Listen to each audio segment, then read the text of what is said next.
ಆತ್ಮೀಯ SSLC ವಿದ್ಯಾರ್ಥಿಗಳೇ, ತಮಗೆಲ್ಲರಿಗೂ ನನ್ನ ಈಸಿ ಮ್ಯಾಥ್ಸ್ ಚಾನಲ್ಗೆ ಸ್ವಾಗತ. ಈ ವಿಡಿಯೋದಲ್ಲಿ ನಾವು ವರ್ಗ ಸಮೀಕರಣಗಳು ಈ ಅಧ್ಯಾಯದ ಮೇಲೆ ಈ ವರ್ಷದ LBA ನೋಟ್ಸ್ ಅಲ್ಲಿ ಬಂದಿರುವಂತ, ಹಾಗೆ ರಾಜ್ಯ ಮಟ್ಟದ 4 ಮಾಡೆಲ್ ಕ್ವೆಶ್ಚನ್ ಪೇಪರ್ ಅಲ್ಲಿ ಬಂದಿರುವಂತ, ಹಾಗೆ ರಾಜ್ಯ ಮಟ್ಟದ 3 ಪೂರ್ವ ಸಿದ್ಧತಾ ಪರೀಕ್ಷೆಗಳಲ್ಲಿ ಕೇಳಿರುವಂತ, ಜೊತೆಗೆ ಹಿಂದಿನ ಎಲ್ಲ ವಾರ್ಷಿಕ ಪರೀಕ್ಷೆಯಲ್ಲಿ ಬಂದಿರುವಂತ 3 ಮಾರ್ಕ್ಸಿನ ಎಲ್ಲ ಪ್ರಶ್ನೆಗಳನ್ನ ಬಿಡಿಸೋಣ.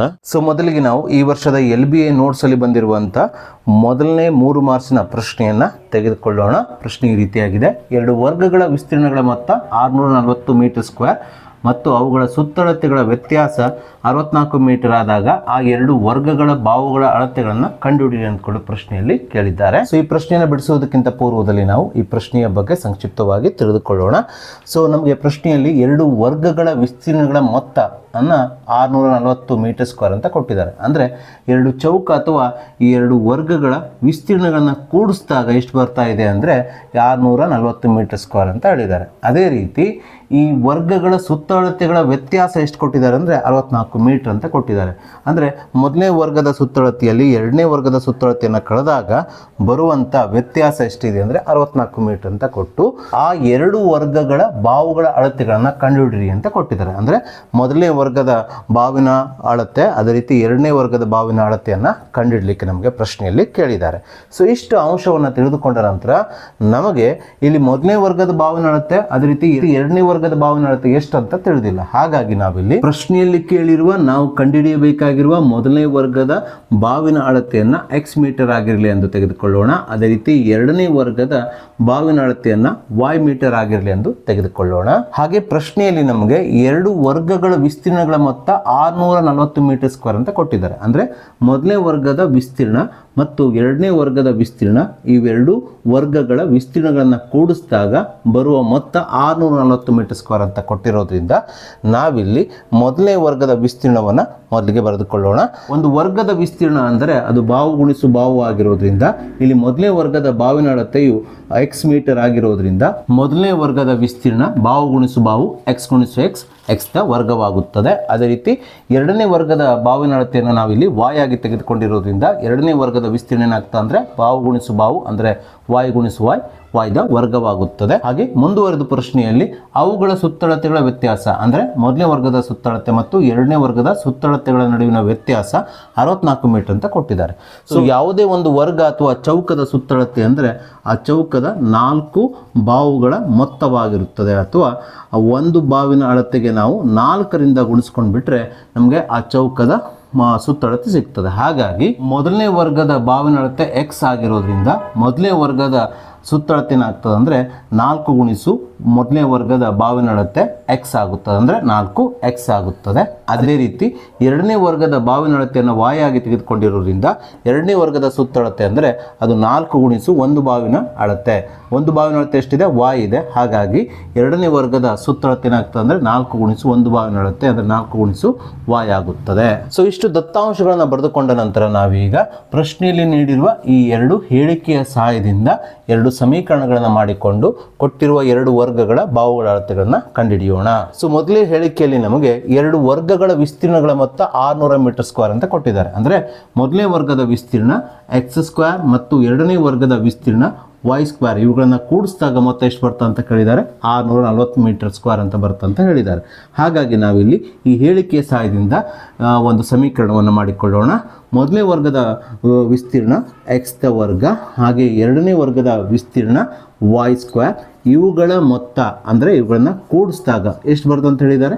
640 ಮೀಟರ್ ಸ್ಕ್ವೇರ್ ಅಂತ ಬರ್ತದೆ ಅಂತ ಹೇಳೋದ್ರಿಂದ ನಾವಿಲ್ಲಿ ಮೊದಲನೇ ವರ್ಗದ ವಿಸ್ತೀರ್ಣ x ಸ್ಕ್ವೇರ್ ಪ್ಲಸ್ ಎರಡನೇ ವರ್ಗದ ವಿಸ್ತೀರ್ಣ y square is equal to 640 metre ಅಂತ ಬರೆದುಕೊಳ್ಳೋಣ. ಸೊ ಈ ಸಮೀಕರಣವನ್ನು ನಾವೀಗ ಸಮೀಕರಣ 1 ಆಗಿ ತೆಗೆದುಕೊಳ್ಳೋಣ. ಇದೇ ರೀತಿ ಮುಂದುವರೆದು ಪ್ರಶ್ನೆಯಲ್ಲಿ ಎರಡನೇ ನಿಬಂಧನೆಯಲ್ಲಿ ಈ 2 ವರ್ಗಗಳ ಸುತ್ತಳತೆಗಳ ವ್ಯತ್ಯಾಸ 64 ಮೀಟರ್ ಅಂತ ಕೊಟ್ಟಿದ್ದಾರೆ. ಅಂದರೆ ಮೊದಲನೇ ವರ್ಗದ ಸುತ್ತಳತೆ 4x ಮತ್ತು ಎರಡನೇ ವರ್ಗದ ಸುತ್ತಳತೆ 4y. ಇವುಗಳ ವ್ಯತ್ಯಾಸ ಅಂದರೆ ಮೊದಲನೇ ವರ್ಗದ ಸುತ್ತಳತೆಯಲ್ಲಿ ಎರಡನೇ ವರ್ಗದ ಸುತ್ತಳತೆಯನ್ನು ಕಳೆದಾಗ ಬರುವಂಥ ಉತ್ತರ ಎಷ್ಟಂತ ಕೊಟ್ಟಿದ್ದಾರೆ? 64 ಮೀಟರ್ ಅಂತ ಕೊಟ್ಟಿರೋದ್ರಿಂದ ನಾವಿಲ್ಲಿ ಮೊದಲನೇ ವರ್ಗದ ಸುತ್ತಳತೆ 4x ಮೈನಸ್ ಎರಡನೇ ವರ್ಗದ ಸುತ್ತಳತೆ 4y = 64 ಅಂತ ಬರೆದುಕೊಳ್ಳೋಣ. ಮುಂದಿನ ಹಂತದಲ್ಲಿ ನಾವೀಗ ಈ ಸಮೀಕರಣವನ್ನು ಸಂಕ್ಷೇಪಿಸೋಣ. ಸೊ ಈ ಎರಡೂ ಪದಗಳಲ್ಲಿ ಸಾಮಾನ್ಯವಾಗಿರುವ 4 ಸಾಮಾನ್ಯ ತೆಗೆದಾಗ ಮೊದಲನೇ ಪದದಲ್ಲಿ x ಉಳಿಯುತ್ತದೆ ಮೈನಸ್ ಎರಡನೇ ಪದದಲ್ಲಿ y ಮಾತ್ರ ಉಳಿಯುತ್ತದೆ = 64 ಇದ್ದಾಗೆ ಬರೆದುಕೊಳ್ಳೋಣ. 4ರಿಂದ 64ಕ್ಕೆ ಭಾಗಿಸಿಕೊಳ್ಳೋಣ. 4 × 4 4 × 4 ಆಗುತ್ತದೆ. 6ರಲ್ಲಿ 4 ಕಳೆದ್ರೆ 2 ಉಳಿಯುತ್ತದೆ. 2 ಮತ್ತು 4 24, 4ರಲ್ಲಿ 24 ಆಗೋದ್ರಿಂದ ಇದರ ಸಂಕ್ಷಿಪ್ತ ರೂಪವು x - y = 16 ಆಗುತ್ತದೆ. ಸೊ ನಾವೀಗ ಈ ಸಮೀಕರಣವನ್ನು xಗೆ ಬಿಡಿಸಿಕೊಂಡಾಗ x = 16, y-ಯನ್ನು -y-ಯನ್ನು ಬಲಭಾಗಕ್ಕೆ ಸ್ಥಳಾಂತರಿಸಿದಾಗ +y ಆಗುತ್ತದೆ. ಸೊ ಹೀಗೆ ಈ ಸಮೀಕರಣವನ್ನು xಗೆ ಬಿಡಿಸಿಕೊಂಡಾಗ ಈ ಸಮೀಕರಣವು x = 16 + y ಆಗುತ್ತದೆ. ನಾವೀಗ ಈ ಸಮೀಕರಣವನ್ನು ಸಮೀಕರಣ 2 ಆಗಿ ತೆಗೆದುಕೊಳ್ಳೋಣ. ಸೊ ಮುಂದಿನ ಹಂತದಲ್ಲಿ ಈ x ನ ಬೆಲೆ 16 + y-ಯನ್ನು ಸಮೀಕರಣ 1ರಲ್ಲಿರುವ x ನ ಸ್ಥಾನದಲ್ಲಿ ಆದೇಶಿಸಿ y ನ ಬೆಲೆಗಳನ್ನು ಕಂಡುಹಿಡಿಯೋಣ. x = 16 + y-ಯನ್ನು ಸಮೀಕರಣ 1ರಲ್ಲಿರುವ x ನ ಸ್ಥಾನದಲ್ಲಿ ಆದೇಶಿಸಿದಾಗ x ದ ವರ್ಗವು ಇಲ್ಲಿ 16 + y ದ ಸಂಪೂರ್ಣ ವರ್ಗವಾಗುತ್ತದೆ.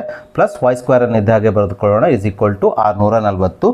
ಇಲ್ಲಿ 16 + y ದ ಸಂಪೂರ್ಣ ವರ್ಗವು a + b ದ ಸಂಪೂರ್ಣ ವರ್ಗದ ರೂಪದಲ್ಲಿರೋದ್ರಿಂದ a + b ದ ಸಂಪೂರ್ಣ ವರ್ಗ ಅಂದರೆ ಮೊದಲನೇ ಪದದ ವರ್ಗ ಪ್ಲಸ್ ಎರಡನೇ ಪದದ ವರ್ಗ ಪ್ಲಸ್ 2ab ಆಗಿರೋದ್ರಿಂದ ಇದೇ ನಿತ್ಯ ಸಮೀಕರಣವನ್ನು ಉಪಯೋಗಿಸಿ ನಾವು ಇದನ್ನು ವಿಸ್ತರಿಸಿದಾಗ ಮೊದಲನೇ ಪದದ ವರ್ಗ ಅಂದರೆ ಇಲ್ಲಿ ಮೊದಲನೇ ಪದ 16, 16ರ ವರ್ಗ ಪ್ಲಸ್ ಎರಡನೇ ಪದದ ವರ್ಗ ಅಂದರೆ ಇಲ್ಲಿ ಎರಡನೇ ಪದ y ದ ವರ್ಗ ಪ್ಲಸ್ 2 × ಮೊದಲನೇ ಪದ × ಎರಡನೇ ಪದ 2 × 16 32, 32 × ಎರಡನೇ ಪದ y 32y ಆಗುತ್ತದೆ. ಪ್ಲಸ್ ಈ y ದ ವರ್ಗವನ್ನು ಇದ್ದಾಗೆ ಬರೆದುಕೊಳ್ಳೋಣ = 640 ಪ್ಲಸ್ 1y ದ ವರ್ಗ ಪ್ಲಸ್ 1y ದ ವರ್ಗ ಪ್ಲಸ್ 2y ದ ವರ್ಗ ಪ್ಲಸ್ 32y-ಯನ್ನು ಇದ್ದಾಗೆ ಬರೆದುಕೊಳ್ಳೋಣ. 16ರ ವರ್ಗ ಅಂದರೆ 16 × 16 256 ಆಗುತ್ತದೆ.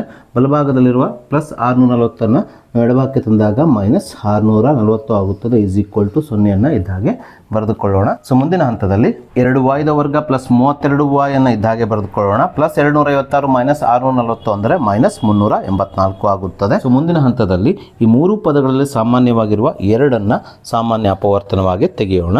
2ನ್ನು ಸಾಮಾನ್ಯ ತೆಗೆದು ಇಲ್ಲಿ ಬ್ರ್ಯಾಕೆಟನ್ನು ಹಾಕ್ಕೊಳ್ಬೇಕು. ಬ್ರ್ಯಾಕೆಟನ್ನು ಹಾಕಿದಾಗ ಮೊದಲನೇ ಪದದಲ್ಲಿ 2y² ಅಂತ ಇದೆಯಲ್ಲ, ಇಲ್ಲಿ y² ಮಾತ್ರ ಉಳಿಯುತ್ತದೆ. ಪ್ಲಸ್ ಇಲ್ಲಿ 32y ಅಂತ ಇದೆ. 16ನೇ 32 ಆಗೋದ್ರಿಂದ ಎರಡನೇ ಪದದಲ್ಲಿ 32y ಸ್ಥಾನದಲ್ಲಿ ನಾವು 16y ಅಂತ ಬರೆದುಕೊಳ್ಬೇಕು. ಮೈನಸ್ ನಾವು 384ಕ್ಕೆ 2ರಿಂದ ಭಾಗಿಸಿದಾಗ 192 ಬರುತ್ತದೆ, ಅಥವಾ 192 ಆ್ಯಡ್ಲೆ 384 ಆಗುವುದರಿಂದ ಇಲ್ಲಿ ಮೂರನೇ ಪದದಲ್ಲಿ ಮೈನಸ್ 384 ಸ್ಥಾನದಲ್ಲಿ 192ನ್ನು ಬರೆದುಕೊಳ್ಬೇಕು = 0 ಇದ್ದಾಗೆ ಬರೆದುಕೊಳ್ಬೇಕು. ಸೊ ಮುಂದಿನ ಹಂತದಲ್ಲಿ ಈ y² ಪ್ಲಸ್ 16y ಮೈನಸ್ 192 ಇದ್ದಾಗೆ ಬರೆದುಕೊಂಡು ಈ ಗುಣಿಸು 2ನ್ನು ಬಲಭಾಗಕ್ಕೆ ಸ್ಥಳಾಂತರಿಸಿದಾಗ ಭಾಗಿಸು 2 ಆಗುತ್ತದೆ. ಅಂದರೆ 0/2 ಆಗುತ್ತದೆ. 0/2 ಅಂದರೆ 0ನೇ ಆಗುವುದರಿಂದ ಇದರ ಮುಂದಿನ ಹಂತವು y² ಪ್ಲಸ್ 16y ಮೈನಸ್ 192 = 0 ಆಗುತ್ತದೆ. ನೀವು ಇಲ್ಲೇನು ಕಾಣ್ತಾ ಇದ್ದೀರಲ್ಲ, ಈ ಸಮೀಕರಣ ಇದು y ಚರಾಕ್ಷರವನ್ನು ಹೊಂದಿರುವ ವರ್ಗ ಸಮೀಕರಣವಾಗಿದೆ. ಈ ವರ್ಗ ಸಮೀಕರಣವನ್ನು ನಾವೀಗ ಅಪವರ್ತನ ವಿಧಾನದಿಂದ ಬಿಡಿಸೋಣ. ಸೊ ನಾವಿಲ್ಲಿ 2 ಸಂಖ್ಯೆಗಳನ್ನು ಕಂಡುಹಿಡಿಬೇಕು. ಆ ಸಂಖ್ಯೆಗಳನ್ನು ಗುಣಿಸಿದಾಗ ಬರುವಂಥ ಗುಣಲಬ್ಧ ಎಷ್ಟಾಗಿರಬೇಕಂದ್ರೆ ಮೈನಸ್ 192 ಆಗಿರಬೇಕು. ಅದೇ ರೀತಿ ಯಾವ ಸಂಖ್ಯೆಯನ್ನು ಗುಣಿಸ್ಕೊಂಡು ಮೈನಸ್ 192 ತಂದಿರ್ತಿರಲ್ವ, ಅದೇ ಸಂಖ್ಯೆಯನ್ನು ಕೂಡಿಸಿದಾಗ ತೊಗೊಳ್ಳೋದಾಗ ಎಷ್ಟು ಬಂದಿರಬೇಕು? ಈ ಪ್ಲಸ್ 16 ಬಂದಿರಬೇಕು. ಆ ಸಂಖ್ಯೆಗಳೆಂದರೆ ಪ್ಲಸ್ 24 ಮತ್ತು ಮೈನಸ್ 8 ಆಗಿದೆ. ಯಾಕಂದರೆ ಪ್ಲಸ್ 24 ಮೈನಸ್ 8 ಅಂದರೆ ಪ್ಲಸ್ 16 ಆಗ್ತದೆ. ಪ್ಲಸ್ 24 × ಮೈನಸ್ 8 ಅಂದರೆ plus into minus minus minus 192 ಆಗ್ತದೆ.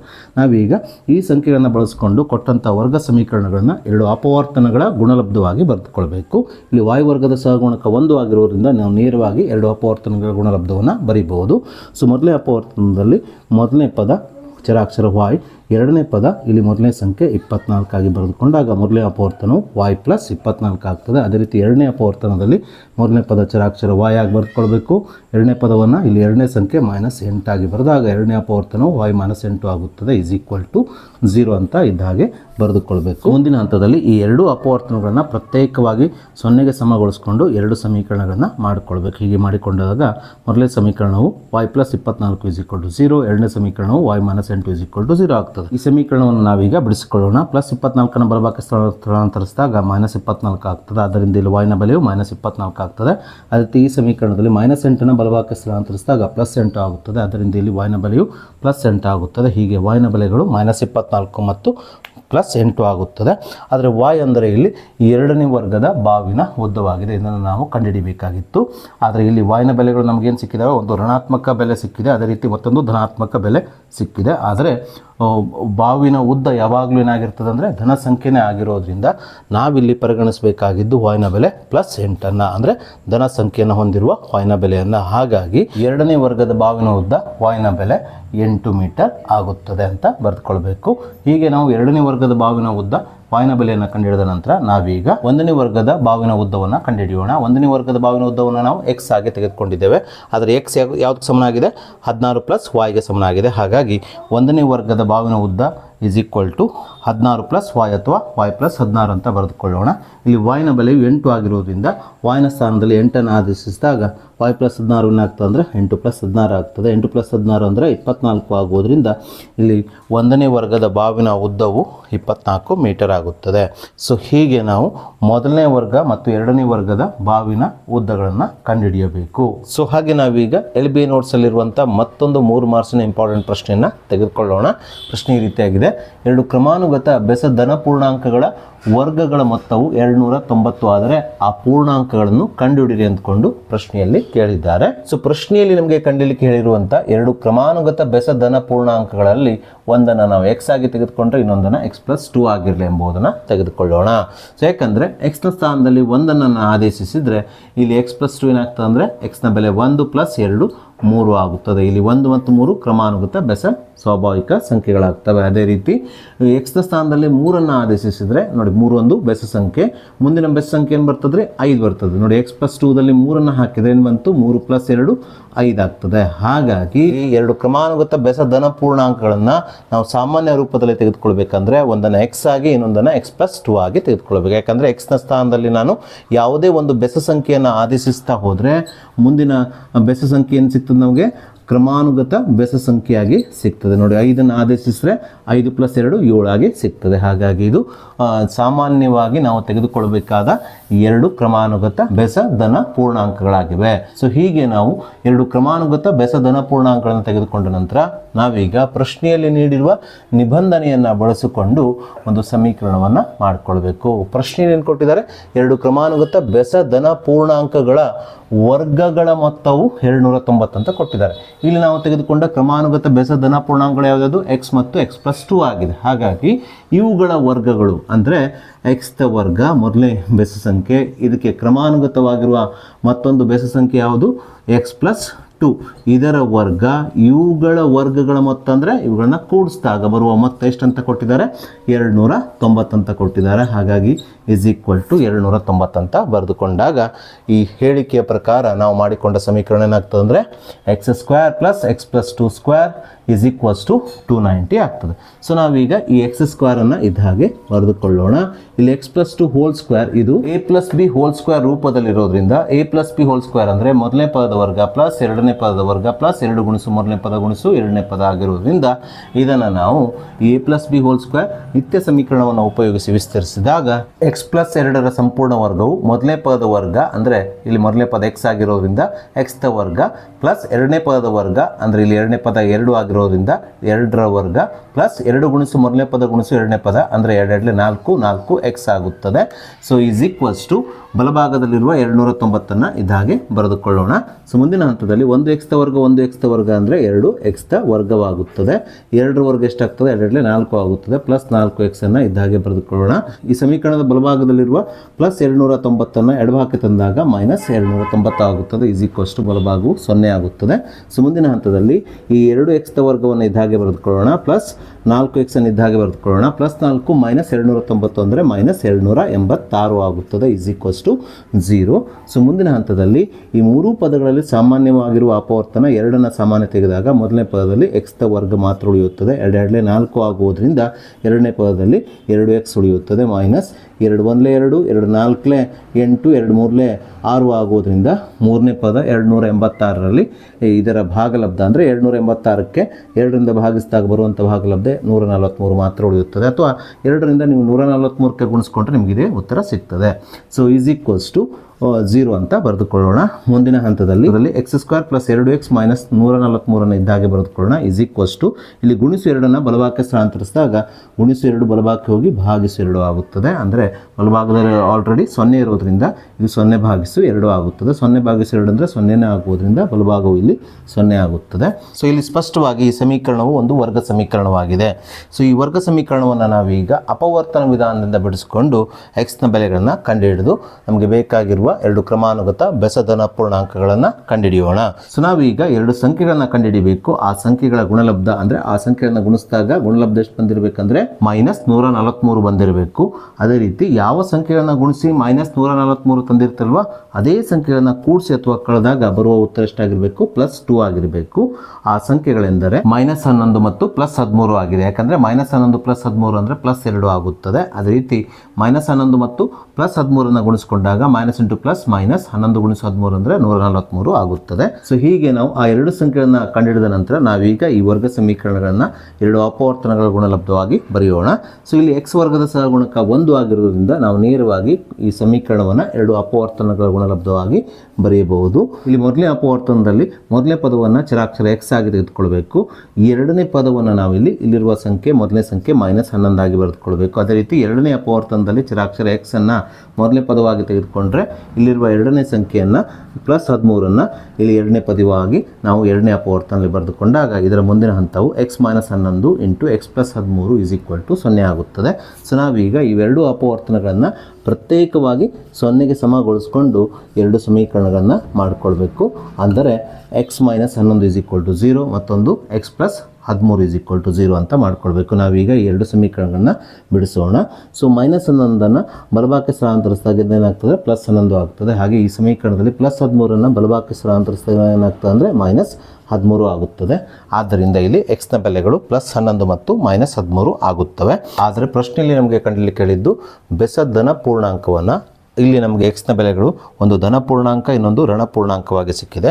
ಹಾಗಾಗಿ ನಾವು ಪ್ರಶ್ನೆಯಲ್ಲಿ ನಮಗೆ ಕಂಡುಹಿಡಿಯಲಿಕ್ಕೆ ಹೇಳಿರುವ ಬೆಸಧನ ಪೂರ್ಣಾಂಕಗಳನ್ನು ಕಂಡುಹಿಡಿಯಬೇಕಾದ್ರೆ ಇಲ್ಲಿರುವಂಥ ಧನ ಸಂಖ್ಯೆಯನ್ನೇ ಪರಿಗಣಿಸಬೇಕಾಗ್ತದೆ. ಹಾಗಾಗಿ ನಾವಿಲ್ಲಿ ಎಕ್ಸ್ನ ಬೆಲೆ 11 ಬೆಸಧನ ಪೂರ್ಣಾಂಕಗಳನ್ನು ಬರೆಯಲಿಕ್ಕೆ ಪರಿಗಣಿಸೋಣ.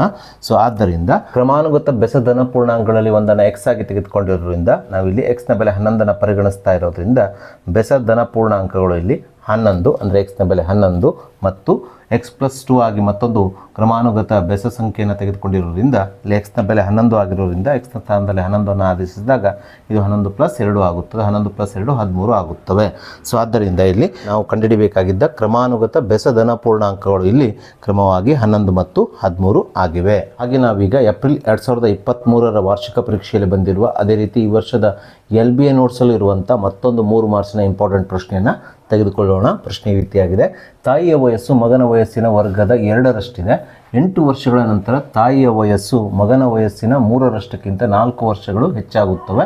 ಅವರ ಈಗಿನ ವಯಸ್ಸನ್ನು ಕಂಡುಹಿಡಿಯಿರಿ ಅಂದ್ಕೊಂಡು ಪ್ರಶ್ನೆಯಲ್ಲಿ ಕೇಳಿದ್ದಾರೆ. ಸೊ ಪ್ರಶ್ನೆಯಲ್ಲಿ ನಮಗೆ ಕಂಡುಹಿಡಲಿಕ್ಕೆ ಹೇಳಿರುವಂಥ ತಾಯಿಯ ವಯಸ್ಸಾಗಲಿ ಮಗನ ವಯಸ್ಸಾಗಲಿ ನಮಗೆ ಗೊತ್ತಿಲ್ಲ. ಹಾಗಾಗಿ ನಾವು ತಾಯಿಯ ಈಗಿನ ವಯಸ್ಸನ್ನು x ವರ್ಷಗಳಾಗಿರಲಿ, ಅದೇ ಮಗನ ಈಗಿನ ವಯಸ್ಸನ್ನು y ವರ್ಷಗಳಾಗಿರಲಿ ಎಂದು ತೆಗೆದುಕೊಳ್ಳೋಣ. ಸೊ ಇಷ್ಟು ದತ್ತಾಂಶವನ್ನು ಬರೆದುಕೊಂಡ ನಂತರ ನಾವೀಗ ಪ್ರಶ್ನೆಯಲ್ಲಿ ನೀಡಿರುವ ಈ ಮೊದಲನೇ ನಿಬಂಧನೆಯನ್ನು ಬಳಸಿಕೊಂಡು ಒಂದು ಸಮೀಕರಣವನ್ನು ಮಾಡಿಕೊಳ್ಳೋಣ. ಸೊ ಈ ಮೊದಲನೇ ನಿಬಂಧನೆಯಲ್ಲಿ ನಮಗೆ ತಾಯಿಯ ವಯಸ್ಸು ಮಗನ ವಯಸ್ಸಿನ ವರ್ಗದ 2ರಷ್ಟಿದೆ ಅಂತ ಕೊಟ್ಟಿದ್ದಾರೆ. ತಾಯಿಯ ವಯಸ್ಸು ಅಂದ್ರೆ ಹೇಳ್ರಿ x ಆಗಿದೆ, ಮಗನ ವಯಸ್ಸು y ಆಗಿದೆ. ತಾಯಿಯ ವಯಸ್ಸು x, ಮಗನ ವಯಸ್ಸಿನ ಅಂದರೆ yದ ವರ್ಗದ ಅಂದರೆ y ವರ್ಗದ 2ರಷ್ಟಿದೆ ಅಂತ ಕೊಟ್ಟಿದ್ದಾರೆ. 2ರಷ್ಟು ಅಂದರೆ ಈ y ವರ್ಗಕ್ಕೆ 2ಅನ್ನು ಗುಣಿಸ್ಕೊಳ್ಬೇಕು. ಹೀಗೆ ಮಾಡಿದಾಗ ತಾಯಿಯ ವಯಸ್ಸು x, ಮಗನ ವಯಸ್ಸಿನ ವರ್ಗದ 2ರಷ್ಟು ಅಂದರೆ 2y² ಆಗುತ್ತದೆ. ಅಂದರೆ x = 2y² ಆಗುತ್ತದೆ. ಇದನ್ನು ನಾವೀಗ ಸಮೀಕರಣ 1 ಆಗಿ ತೆಗೆದುಕೊಳ್ಳೋಣ. ಇದಾದ ನಂತರ ನಮಗೆ ಪ್ರಶ್ನೆಯಲ್ಲಿ ಏನು ಕೊಟ್ಟಿದ್ದಾರೆ ಅಂದರೆ 8 ವರ್ಷಗಳ ನಂತರ ತಾಯಿಯ ವಯಸ್ಸು ಮಗನ ವಯಸ್ಸಿನ 3ರಷ್ಟಕ್ಕಿಂತ 4 ವರ್ಷಗಳು ಹೆಚ್ಚಾಗುತ್ತದೆ ಅಂತ ಕೊಟ್ಟಿದ್ದಾರೆ. ಸೊ 8 ವರ್ಷಗಳ ನಂತರ ತಾಯಿಯ ವಯಸ್ಸು ಏನಾಗ್ತದೆ ಅಂದರೆ ತಾಯಿಯ ಈಗಿನ ವಯಸ್ಸು ಎಷ್ಟಾಗಿದೆ ಎಕ್ಸ್ ಆಗಿದೆ. 8 ವರ್ಷಗಳ ನಂತರ ತಾಯಿ ವಯಸ್ಸು ಏನಾಗ್ತದೆ ಅಂದರೆ ಎಕ್ಸ್ ಪ್ಲಸ್ 8 ಆಗ್ತದೆ. ಸಪೋಸ್ ತಾಯಿಯ ಈಗಿನ ವಯಸ್ಸು 50 ಆಗಿದ್ದರೆ 8 ವರ್ಷಗಳ ನಂತರ ತಾಯಿಯ ವಯಸ್ಸು ಏನಾಗ್ತದೆ 50 ಪ್ಲಸ್ 8 ಅಂದರೆ 58 ಆಗ್ತದೆ. ಹಾಗೆ ತಾಯಿಯ ಈಗಿನ ವಯಸ್ಸು ಎಕ್ಸ್ ಆಗಿ ತೆಗೆದುಕೊಂಡಿರೋದ್ರಿಂದ 8 ವರ್ಷಗಳ ನಂತರ ತಾಯಿಯ ವಯಸ್ಸು ಎಕ್ಸ್ ಪ್ಲಸ್ 8 ವರ್ಷಗಳಾಗ್ತದೆ. ಅದೇ ರೀತಿ ಮಗನ ಈಗಿನ ವಯಸ್ಸು y ವರ್ಷಗಳಾಗಿರೋದ್ರಿಂದ 8 ವರ್ಷಗಳ ನಂತರ ಮಗನ ವಯಸ್ಸು ಏನಾಗ್ತದೆ ಅಂದರೆ y ಪ್ಲಸ್ 8 ಆಗುತ್ತದೆ. 8 ವರ್ಷಗಳ ನಂತರ ತಾಯಿಯ ವಯಸ್ಸು 8 ವರ್ಷಗಳು ಹೆಚ್ಚಾದರೆ ಮಗನ ವಯಸ್ಸು ಸಹ 8 ವರ್ಷಗಳು ಹೆಚ್ಚಾಗ್ತವೆ. ಹಾಗಾಗಿ ತಾಯಿಯ ವಯಸ್ಸು ಎಕ್ಸ್ ಪ್ಲಸ್ 8 ಆಗಿದ್ದರೆ ಮಗನ ವಯಸ್ಸು y ಪ್ಲಸ್ 8 ವರ್ಷಗಳಾಗ್ತವೆ. ಸೊ ನಾವೀಗ ಈ ಪೂರ್ತಿ ನಿಬಂಧನೆಯನ್ನು ಬಳಸ್ಕೊಂಡು ಮತ್ತೊಂದು ಸಮೀಕರಣವನ್ನು ಮಾಡಿಕೊಳ್ಳೋಣ. 8 ವರ್ಷಗಳ ನಂತರ ತಾಯಿಯ ವಯಸ್ಸು ಅಂದರೆ ಎಕ್ಸ್ ಪ್ಲಸ್ 8 ಇದು ಮಗನ ವಯಸ್ಸಿನ ಅಂದರೆ 8 ವರ್ಷಗಳ ನಂತರ ಮಗನ ವಯಸ್ಸೆಷ್ಟು y ಪ್ಲಸ್ 8 ಮಗನ ವಯಸ್ಸಿನ 3ರಷ್ಟಕ್ಕಿಂತ ಅಂದರೆ ಈ ಮಗನ ವಯಸ್ಸಿಗೆ ಎಷ್ಟಿಂದ ಗುಣಿಸ್ಕೊಳ್ಬೇಕು 3ರಷ್ಟು ರಟ್ಟು ಪಟ್ಟು ಅಂದರೆ ಗುಣಿಸ್ಕೊಳ್ಬೇಕು. 3ರಷ್ಟು ಅಂದರೆ ಮಗನ ವಯಸ್ಸಿಗೆ ನಾವು 3ರಿಂದ ಗುಣಿಸ್ಕೊಳ್ಬೇಕು.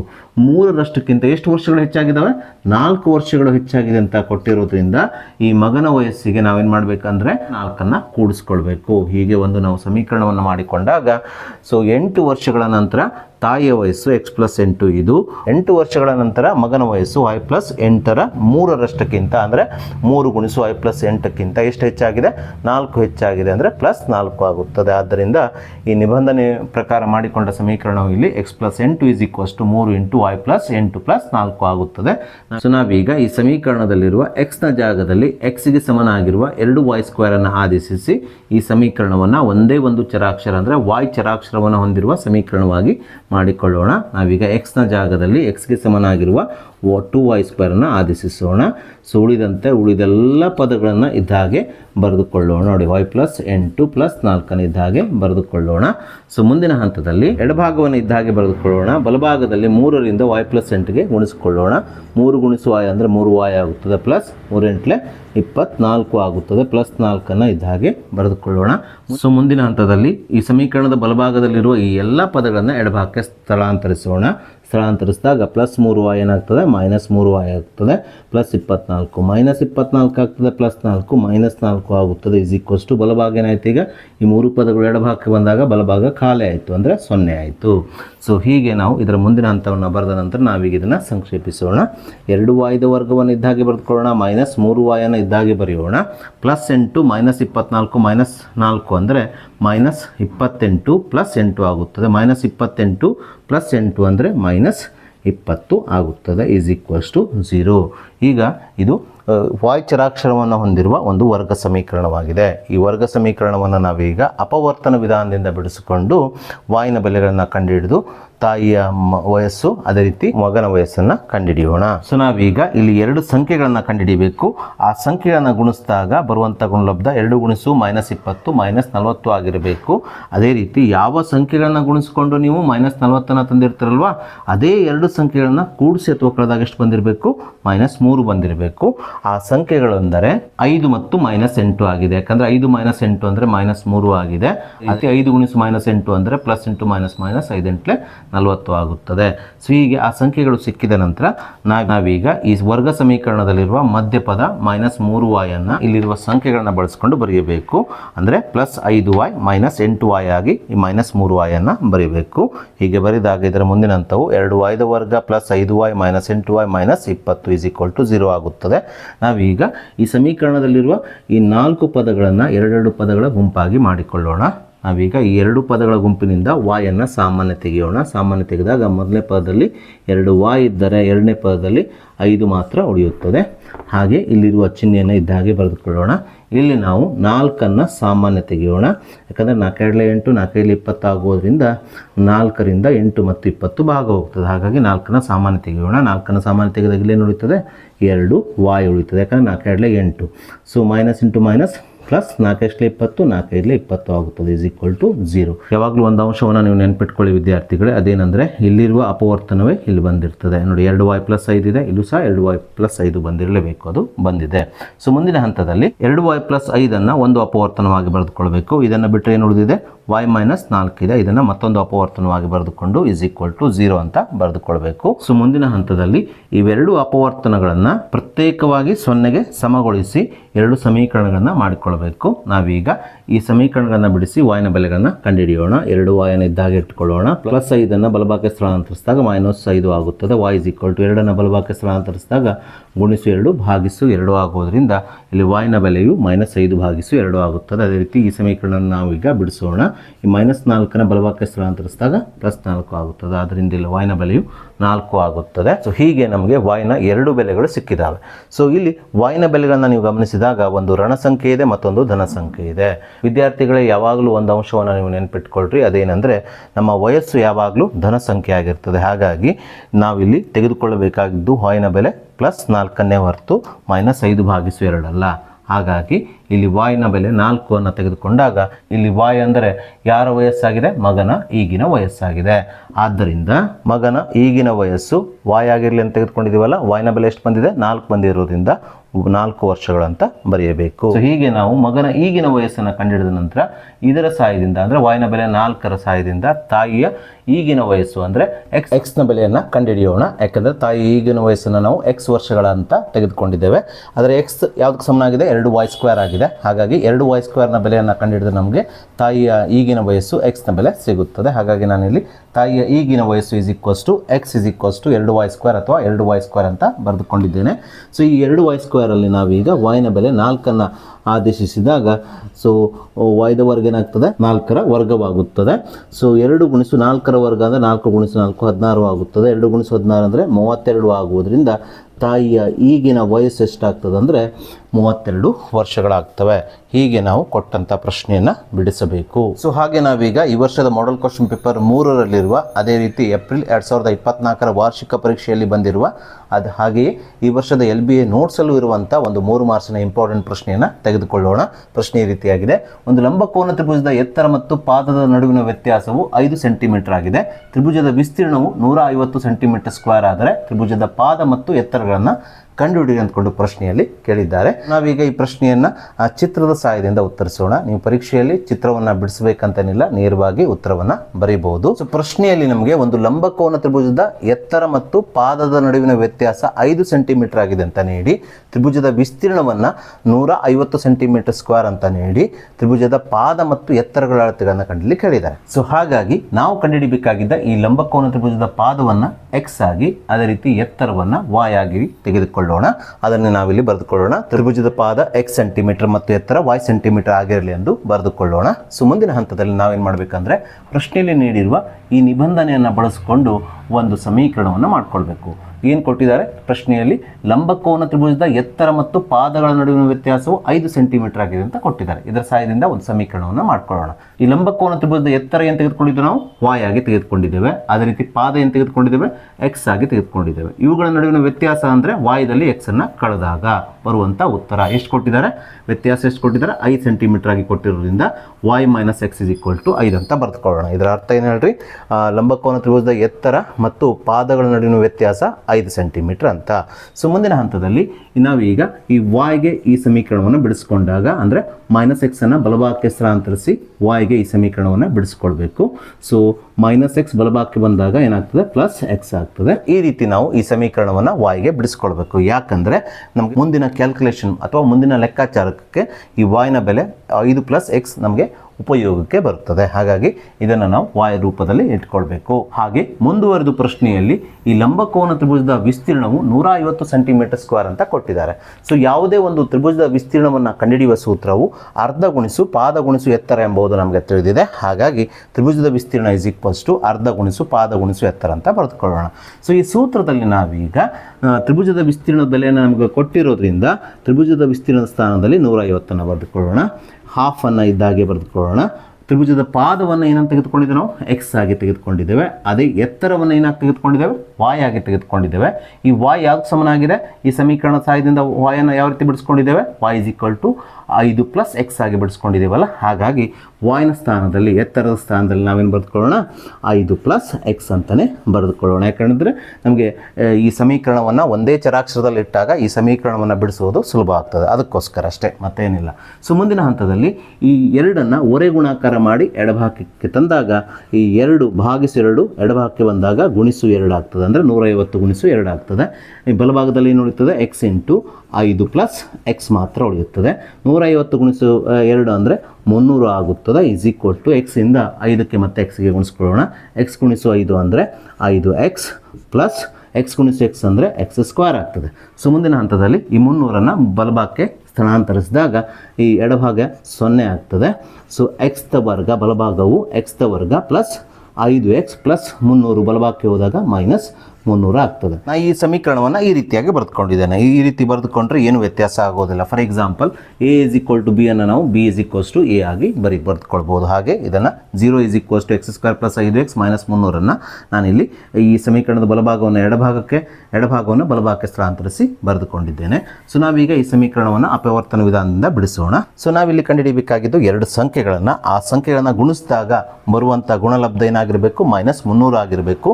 ಯಾವ ಸಂಖ್ಯೆಗಳನ್ನ ಗುಣಿಸಿ ನೀವು ಮೈನಸ್ 300 ತಂದಿರ್ತಾರಲ್ವ, ಅದೇ ಸಂಖ್ಯೆಯನ್ನು ಕೂಡಿಸಿದಾಗ ಅಥವಾ ಕಳೆದಾಗ ಎಷ್ಟು ಬಂದಿರಬೇಕು ರೀ? ಪ್ಲಸ್ 5 ಬಂದಿರಬೇಕು.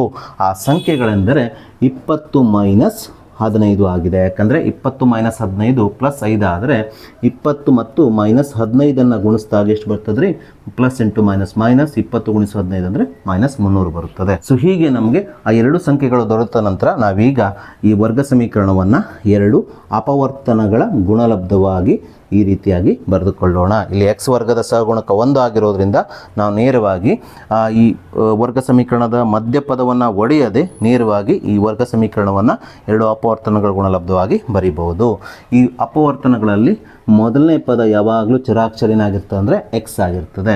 ಎರಡನೇ ಪದ ಯಾವುದಂತ ಕೇಳಿದರೆ ಇಲ್ಲಿರುವ ಮೊದಲನೇ ಸಂಖ್ಯೆ ಮೊದಲನೇ ಅಪವರ್ತನದ ಎರಡನೇ ಪದ ಆಗಿದ್ದರೆ ಇಲ್ಲಿರುವ ಎರಡನೇ ಸಂಖ್ಯೆ ಮೈನಸ್ 15 ಎರಡನೇ ಅಪವರ್ತನದ ಎರಡನೇ ಪದ ಆಗಿರ್ತದೆ. ಹೀಗೆ ನಾವು ಈ ವರ್ಗ ಸಮೀಕರಣವನ್ನು 2 ಅಪವರ್ತನಗಳ ಗುಣಲಬ್ಧವಾಗಿ ಬರೆದಾಗ ಇದರ ಮುಂದಿನ ಹಂತವು x plus 20 into x minus 15 is equal to 0 ಆಗುತ್ತದೆ. ಸೊ ಮುಂದಿನ ಹಂತದಲ್ಲಿ ಇವೆರಡು ಅಪವರ್ತನಗಳನ್ನು ಪ್ರತ್ಯೇಕವಾಗಿ 0ಗೆ ಸಮಗೊಳಿಸಿಕೊಂಡು 2 ಸಮೀಕರಣಗಳನ್ನು ಮಾಡ್ಕೊಳ್ಬೇಕು. ಹೀಗೆ ಮಾಡಿಕೊಂಡಾಗ ಇದರ ಮುಂದಿನ ಹಂತವು x plus 20 is equal to 0, x minus 15 is equal to 0. ನಾವೀಗ ಇವೆರಡು ಸಮೀಕರಣಗಳನ್ನು ಬಿಡಿಸೋಣ. ಸೊ ಎಡಭಾಗದಲ್ಲಿರುವ ಪ್ಲಸ್ 20ನ್ನು ಬಲಭಾಗಕ್ಕೆ ಸ್ಥಳಾಂತರಿಸಿದಾಗ ಮೈನಸ್ 20 ಆಗ್ತದೆ. ಅದರಿಂದ ಇಲ್ಲಿ ಎಕ್ಸ್ನ ಬೆಲೆಯು ಮೈನಸ್ 20 ಆಗುತ್ತದೆ. ಅದೇ ರೀತಿ ಈ ಸಮೀಕರಣದಲ್ಲಿ ಎಡಭಾಗದಲ್ಲಿರುವ ಮೈನಸ್ 15ನ್ನು ಬಲಭಾಗಕ್ಕೆ ಸ್ಥಳಾಂತರಿಸಿದಾಗ ಏನಾಗ್ತದೆ ಅಂದರೆ ಪ್ಲಸ್ 15 ಆಗುತ್ತದೆ. ಆದ್ದರಿಂದ ಇಲ್ಲಿ ಎಕ್ಸ್ನ ಬೆಲೆಯು ಪ್ಲಸ್ 15 ಆಗುತ್ತದೆ. ಸೊ ಹೀಗೆ ನಾವು ಈ ಸಮೀಕರಣವನ್ನು ಬಿಡಿಸಿಕೊಂಡು ಎಕ್ಸ್ನ ಬೆಲೆಗಳನ್ನು ಕಂಡುಹಿಡಿದ ನಂತರ ನಾವೀಗ ತ್ರಿಭುಜದ ಪಾದದ ಬೆಲೆಯನ್ನು ಬರೆಯೋಣ. ತ್ರಿಭುಜದ ಪಾದ ಆಗಲಿ ಎತ್ತರ ಆಗಲಿ ಯಾವುದೇ ಉದ್ದದ ಅಳತೆ ಆಗಲಿ ಯಾವಾಗಲೂ ಧನ ಸಂಖ್ಯೆ ಆಗಿರ್ತದೆ. ಹಾಗಾಗಿ ಇಲ್ಲಿ ಎಕ್ಸ್ನ 2 ಬೆಲೆಗಳಲ್ಲಿ ಒಂದು ಋಣ ಬೆಲೆ ಇದೆ, ಮತ್ತೊಂದು ಧನ ಬೆಲೆ ಇದೆ. ಇವೆರಡು ಬೆಲೆಗಳಲ್ಲಿ ನಾವು ಪರಿಗಣಿಸಬೇಕಾಗಿದ್ದು ತ್ರಿಭುಜದ ಪಾದವನ್ನು ಬರಿಬೇಕಾದ್ರೆ ಧನ ಸಂಖ್ಯೆ ಯಾವುದದು? X is equal to plus 15. ಇದನ್ನು ನಾವು ತ್ರಿಭುಜದ ಪಾದವಾಗಿ ತೆಗೆದುಕೊಳ್ಬೇಕು. ಯಾಕಂದರೆ ತ್ರಿಭುಜದ ಪಾದ ಯಾವಾಗಲೂ ಋಣ ಸಂಖ್ಯೆ ಆಗಿರೋದಿಲ್ಲ. ಆದ್ದರಿಂದ ತ್ರಿಭುಜದ ಪಾದವನ್ನು ನಾವು ಎಕ್ಸ್ ಸೆಂಟಿಮೀಟರ್ ಆಗಿ ತೆಗೆದುಕೊಂಡಿದ್ದೀವಲ್ಲ, ಎಕ್ಸ್ನ ಬೆಲೆ ಎಷ್ಟು ಬಂದಿದೆ? ಇಲ್ಲಿ 15 ಆಗಿ ಬಂದಿರೋದ್ರಿಂದ ಇಲ್ಲಿ ತ್ರಿಭುಜದ ಪಾದ ಎಕ್ಸ್ನ ಬೆಲೆ 15 ಸೆಂಟಿಮೀಟರ್ ಅಂತ ಬರೆದುಕೊಳ್ಳೋಣ. ಸೊ ಹೀಗೆ ನಾವು ತ್ರಿಭುಜದ ಪಾದದ ಅಳತೆಯನ್ನು ಕಂಡುಹಿಡಿದ ನಂತರ ನಾವೀಗ ತ್ರಿಭುಜದ ಎತ್ತರದ ಬೆಲೆಯನ್ನು ಕಂಡುಹಿಡಿಯೋಣ. ತ್ರಿಭುಜದ ಎತ್ತರದ ಅಳತೆಯನ್ನು ನಾವೇನು ತೆಗೆದುಕೊಂಡಿದ್ದೇವೆ? ವಾಯ್ ಆಗಿರಲಿ ಅಂತ ತೆಗೆದುಕೊಂಡಿದ್ದೇವಲ್ಲ. ಸೊ ವಾಯ್ ಯಾವುದಕ್ಕೆ ಸಮನಾಗಿದೆ? ವಾಯ್ 5 ಪ್ಲಸ್ ಎಕ್ಸ್ಗೆ ಸಮನಾಗಿರೋದ್ರಿಂದ ನಾವು ವಾಯ್ನ ಬೆಲೆಯನ್ನು 5 ಪ್ಲಸ್ ಎಕ್ಸ್ ಆಗಿ ತೆಗೆದುಕೊಂಡು ಈ ಎಕ್ಸ್ನ ಸ್ಥಾನದಲ್ಲಿ ಎಕ್ಸ್ನ ಬೆಲೆ ಎಷ್ಟು ಬಂದಿದೆ? ಇಲ್ಲಿ 15 ಬಂದಿದೆಯಲ್ಲ, ಇದನ್ನು ಆದೇಶಿಸಿ ತ್ರಿಭುಜದ ಎತ್ತರವನ್ನು ಕಂಡುಹಿಡಿಬೇಕು. ಸೊ 5 ಪ್ಲಸ್ ಎಕ್ಸ್ನ ಬೆಲೆ 15 ಅಂದರೆ ತ್ರಿಭುಜದ ಪಾದದ ಅಳತೆ 15 ಎಷ್ಟಾಗ್ತದೆ ರೀ? 5 ಪ್ಲಸ್ 15 ಅಂದರೆ 20 ಆಗುವುದರಿಂದ ಇಲ್ಲಿ ತ್ರಿಭುಜದ ಎತ್ತರ ಎಷ್ಟಾಗ್ತದೆ ಅಂದರೆ 20 ಸೆಂಟಿಮೀಟರ್ ಆಗುತ್ತದೆ. ಇಲ್ಲಿ ನೀವು ಪಡೆದಿರುವ ಉತ್ತರ ಸರಿಯೋ ಅಥವಾ ತಪ್ಪು ಎಂಬುದನ್ನು ನೀವೇ ತಾಳಿ ನೋಡ್ಕೊಳ್ಬೋದು. ಅದು ಹೇಗೆಂದರೆ ಪ್ರಶ್ನೆಯಲ್ಲಿ ನಮಗೆ ತ್ರಿಭುಜದ ಎತ್ತರ ಮತ್ತು ಪಾದಗಳ ನಡುವಿನ ವ್ಯತ್ಯಾಸ 5 ಸೆಂಟಿಮೀಟರ್ ಅಂತ ಕೊಟ್ಟಿದ್ರು. ತ್ರಿಭುಜದ ಎತ್ತರದಲ್ಲಿ ಪಾದವನ್ನು ಕಳೆದಾಗ 5 ಸೆಂಟಿಮೀಟರ್ ಬರ್ತಂತ ಕೊಟ್ಟಿದ್ರು. ನೋಡಿ, 20ರಲ್ಲಿ 15ನ್ನು ಕಳೆದಾಗ ಎಷ್ಟು ಬರ್ತಾ ಇದೆ? 5 ಸೆಂಟಿಮೀಟರ್ ಬರ್ತಾ ಇದೆ. ಅದರ ಜೊತೆಗೆ ತ್ರಿಭುಜದ ವಿಸ್ತೀರ್ಣವು 150 ಸೆಂಟಿಮೀಟರ್ ಸ್ಕ್ವೇರ್ ಅಂತ ಕೊಟ್ಟಿದ್ರು. ತ್ರಿಭುಜದ ವಿಸ್ತೀರ್ಣ ಅರ್ಧ ಗುಣಿಸು ಪಾದ ಎಷ್ಟು? 15 ಗುಣಿಸು ಎತ್ತರ 20 ಸೆಂಟಿಮೀಟರ್ ಬಂದಿದೆ. 2 1 2 2 10 20 ಆಗೋದ್ರಿಂದ 15 ಗುಣಿಸು 10 ಅಂದರೆ 150 ಸೆಂಟಿಮೀಟರ್ ಆಗ್ತದೆ. ಹೀಗೆ ನೀವು ನೀವು ಮಾಡಿದಂಥ ಲೆಕ್ಕವನ್ನು ತಾಳೆ ನೋಡ್ಕೊಳ್ಬೋದು. ಸೊ ಹಾಗೆ ನಾವೀಗ ಈ ವರ್ಷದ LBA ನೋಟ್ಸಲ್ಲಿ ಇರುವಂಥ ಮತ್ತೊಂದು 3 ಮಾರ್ಕ್ಸಿನ ಇಂಪಾರ್ಟೆಂಟ್ ಪ್ರಶ್ನೆಯನ್ನು ತೆಗೆದುಕೊಳ್ಳೋಣ. ಸೊ ಈ ಪ್ರಶ್ನೆಯು ಸಹ ಹಿಂದಿನ ಪ್ರಶ್ನೆಯ ರೀತಿಯಲ್ಲಿ ಇದೆ. ಪ್ರಶ್ನೆಯ ರೀತಿಯಾಗಿದೆ: ಒಂದು ತ್ರಿಭುಜದ ಪಾದವು ಅದರ ಎತ್ತರದ 2ರಷ್ಟಕ್ಕಿಂತ 4 ಸೆಂಟಿಮೀಟರ್ ಹೆಚ್ಚಾಗಿದೆ. ತ್ರಿಭುಜದ ವಿಸ್ತೀರ್ಣವು 48 ಸೆಂಟಿಮೀಟರ್ ಸ್ಕ್ವೇರ್ ಆದರೆ ಆ ತ್ರಿಭುಜದ ಪಾದ ಮತ್ತು ಎತ್ತರಗಳನ್ನು ಕಂಡುಹಿಡಿಯಿರಿ ಅಂತ ಹೇಳಿದ್ದಾರೆ. ಸೊ ಪ್ರಶ್ನೆಯಲ್ಲಿ ನಮಗೆ ತ್ರಿಭುಜದ ಪಾದ ಮತ್ತು ಎತ್ತರಗಳನ್ನು ಕಂಡುಹಿಡಲಿಕ್ಕೆ ಹೇಳಿರೋದ್ರಿಂದ ನಾವಿಲ್ಲಿ ತ್ರಿಭುಜದ ಎತ್ತರವನ್ನು x ಸೆಂಟಿಮೀಟರ್ ಆಗಿ ತೆಗೆದುಕೊಳ್ಳೋಣ. ಅದೇ ರೀತಿ ತ್ರಿಭುಜದ ಪಾದವು ಎತ್ತರದ 2ರಷ್ಟಕ್ಕಿಂತ 4 ಸೆಂಟಿಮೀಟರ್ ಹೆಚ್ಚಾಗಿದೆ ಅಂತ ಕೊಟ್ಟಿರೋದ್ರಿಂದ ನಾವಿಲ್ಲಿ ತ್ರಿಭುಜದ ಪಾದ ಅದರ ಎತ್ತರ x ದ 2ರಷ್ಟು ಅಂದರೆ ಇದಕ್ಕೆ 2 ಗುಣಿಸ್ಕೊಳ್ಬೇಕು.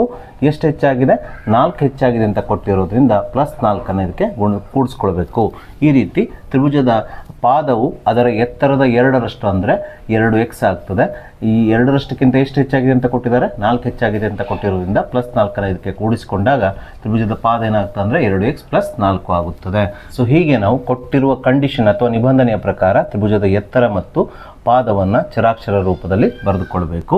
ಸೊ ಮುಂದಿನ ಹಂತದಲ್ಲಿ ಪ್ರಶ್ನೆಯಲ್ಲಿ ನಮಗೆ ತ್ರಿಭುಜದ ವಿಸ್ತೀರ್ಣವು 48 ಸೆಂಟಿಮೀಟರ್ ಸ್ಕ್ವೇರ್ ಅಂತ ಕೊಟ್ಟಿದ್ದಾರೆ. ಸೊ ವಿದ್ಯಾರ್ಥಿಗಳೇ, ನಿಮಗೆಲ್ಲ ತಿಳಿದ ಹಾಗೆ ತ್ರಿಭುಜದ ವಿಸ್ತೀರ್ಣವು ಅರ್ಧ ಗುಣಿಸು ಪಾದ ಗುಣಿಸು ಎತ್ತರ ಎಂಬುದು ನಮಗೆ ತಿಳಿದಿದೆ. ಸೊ ಪ್ರಶ್ನೆಯಲ್ಲಿ ನಮಗೆ ತ್ರಿಭುಜದ ವಿಸ್ತೀರ್ಣವನ್ನು 48 ಸೆಂಟಿಮೀಟರ್ ಸ್ಕ್ವೇರ್ ಕೊಟ್ಟಿರೋದ್ರಿಂದ ತ್ರಿಭುಜದ ವಿಸ್ತೀರ್ಣದ ಸ್ಥಾನದಲ್ಲಿ ಎಡಭಾಗದಲ್ಲಿ ನಾವು 48 ಬರೆದುಕೊಳ್ಳೋಣ. = 1/2 ಇದ್ದಾಗೆ ಬರೆದುಕೊಳ್ಳೋಣ. ಇಂಟು ತ್ರಿಭುಜದ ಪಾದವನ್ನು ನಾವು ಎಷ್ಟಾಗಿ ತೆಗೆದುಕೊಂಡಿದ್ದೇವೆ? ನೀಡಿರುವ ನಿಬಂಧನೆಯ ಪ್ರಕಾರ 2x + 4 ಆಗಿ ತೆಗೆದುಕೊಂಡಿದ್ದೇವಲ್ಲ, ಇದನ್ನು ಇಲ್ಲಿ ಬರೆದುಕೊಳ್ಬೇಕು. ಬ್ರ್ಯಾಕೆಟನ್ನು ಹಾಕ್ಕೊಳ್ಳಿ. ಇಂಟು ಎತ್ತರವನ್ನು ನಾವು ಎಷ್ಟಾಗಿ ತೆಗೆದುಕೊಂಡಿದ್ದೇವೆ? ಚರಾಕ್ಷರ x ಆಗಿ ತೆಗೆದುಕೊಂಡಿದ್ದೇವೆ. ಮುಂದಿನ ಹಂತದಲ್ಲಿ 48 ಇದ್ದಾಗೆ ಬರೆದುಕೊಳ್ಳಿ. ಈ 1/2 ಇದ್ದಾಗೆ ಬರೆದುಕೊಳ್ಳಿ. ಇಲ್ಲಿ ಈ ಎರಡು ಪದಗಳಲ್ಲಿ ಸಾಮಾನ್ಯವಾಗಿರುವ 2 ಸಾಮಾನ್ಯ ತೆಗೆದಾಗ ಮೊದಲನೇ ಪದದಲ್ಲಿ x ಉಳಿಯುತ್ತದೆ ಪ್ಲಸ್ 2 4 ಆಗುವುದರಿಂದ ಎರಡನೇ ಪದದಲ್ಲಿ 2 ಉಳಿಯುತ್ತದೆ. ಇಂಟು x ಅನ್ನು ಇದ್ದಾಗೆ ಬರೆದುಕೊಳ್ಳಿ. ಮುಂದಿನ ಹಂತದಲ್ಲಿ ನಾವೇನು ಮಾಡಬೇಕು? ಈ 2 ಅಂಶ ಮತ್ತು ಛೇದದಲ್ಲಿರುವ 2 ಕ್ಯಾನ್ಸಲ್ ಮಾಡಿಕೊಳ್ಬೇಕು. ಹೀಗೆ ಮಾಡಿದಾಗ ಇದರ ಮುಂದಿನ ಹಂತವು 48 = x ಇಂದ ಈ x + 2ಕ್ಕೆ ಗುಣಿಸ್ಕೊಳ್ರಿ. ಬಲಭಾಗ ಏನಾಗ್ತಂದರೆ x × x ಸ್ಕ್ವೇರ್ ಆಗ್ತದೆ. Plus into plus plus 2 × x ಅಂದರೆ 2x ಆಗುತ್ತದೆ. ಮುಂದಿನ ಹಂತದಲ್ಲಿ ನಾವೇನು ಮಾಡಬೇಕಂದ್ರೆ ಈ +48 ಬಲಭಾಗಕ್ಕೆ ಸ್ಥಳಾಂತರಿಸಬೇಕು. +48 ಬಲಭಾಗಕ್ಕೆ ಹೋದಾಗ ಏನಾಗ್ತದೆ ಹೇಳ್ರಿ? -48 ಆಗುತ್ತದೆ. ಸೊ ನಾವೀಗ ಈ ಸಮೀಕರಣವನ್ನು ಈ ರೂಪದಲ್ಲಿ ಬರೆದುಕೊಳ್ಳೋಣ. ಈ ಸಮೀಕರಣದ ಬಲಭಾಗವನ್ನು ಎಡಭಾಗದಲ್ಲಿ, ಎಡಭಾಗವನ್ನು ಬಲಭಾಗದ ರೂಪದಲ್ಲಿ ಬರೆದುಕೊಳ್ಳೋಣ. ಹೀಗೆ ಬರೆದಾಗ ಈ ಸಮೀಕರಣದ ಬೆಲೆಯಲ್ಲಿ ಯಾವುದೇ ವ್ಯತ್ಯಾಸ ಆಗುವುದಿಲ್ಲ. ನೀವು ಇಲ್ಲೇನು ಕಾಣ್ತಾ ಇದ್ದೀರಲ್ಲ, ಇದೊಂದು ವರ್ಗ ಸಮೀಕರಣವಾಗಿದೆ. ಈ ವರ್ಗ ಸಮೀಕರಣವನ್ನು ನಾವೀಗ ಅಪವರ್ತನ ವಿಧಾನದಿಂದ ಬಿಡಿಸೋಣ. ಇಲ್ಲಿ 2 ಸಂಖ್ಯೆಗಳನ್ನು ನಾವು ಕಂಡುಹಿಡಿಬೇಕು. ಆ ಸಂಖ್ಯೆಗಳನ್ನು ಗುಣಿಸಿದಾಗ ಎಷ್ಟು ಬಂದಿರಬೇಕು ರೀ? -48 ಬಂದಿರಬೇಕು. ಯಾವ ಸಂಖ್ಯೆಯನ್ನು ಗುಣಿಸಿ -48 ತಂದಿರ್ತಾರಲ್ವ ಅದೇ ಸಂಖ್ಯೆಗಳನ್ನು ಕೂಡಿಸಿದಾಗ ತಗೊಳ್ಳೋದಾಗ ಎಷ್ಟು ಬಂದಿರಬೇಕು ರೀ? +2 ಬಂದಿರಬೇಕು. ಆ ಸಂಖ್ಯೆಗಳೆಂದರೆ -6 ಮತ್ತು +8 ಆಗಿದೆ. ಯಾಕಂದರೆ -6 + 8 +2 ಆಗುತ್ತದೆ. ಅದೇ ರೀತಿ -6 × +8 ಅಂದರೆ -6 48 ಆಗುತ್ತದೆ. ಸೊ ಹೀಗೆ ಆ 2 ಸಂಖ್ಯೆಗಳನ್ನು ಕಂಡುಹಿಡಿದ ನಂತರ ಇಲ್ಲಿ x ವರ್ಗದ ಸಹಗುಣಕ 1 ಆಗಿರೋದ್ರಿಂದ ನಾವು ನೇರವಾಗಿ ಈ ವರ್ಗ ಸಮೀಕರಣವನ್ನು 2 ಅಪವರ್ತನಗಳ ಗುಣಲಬ್ಧವಾಗಿ ಬರೆಯೋಣ. ಅಂದರೆ ಇಲ್ಲಿ x ಚರಾಕ್ಷರವನ್ನು ಈ ಅಪವರ್ತನದ ಮೊದಲನೇ ಪದವಾಗಿ, ಅದೇ ರೀತಿ ಎರಡನೇ ಪದವಾಗಿ ಇಲ್ಲಿರುವ ಮೊದಲನೇ ಸಂಖ್ಯೆ -6 ಬರೆದುಕೊಳ್ಳೋಣ. ಅದೇ ರೀತಿ ಎರಡನೇ ಅಪವರ್ತನದಲ್ಲೂ ಸಹ ಮೊದಲನೇ ಪದವನ್ನು x ಆಗಿ, ಎರಡನೇ ಪದವನ್ನು ಇಲ್ಲಿ ಇರುವ ಎರಡನೇ ಸಂಖ್ಯೆ +8 ಬರೆದುಕೊಳ್ಳೋಣ.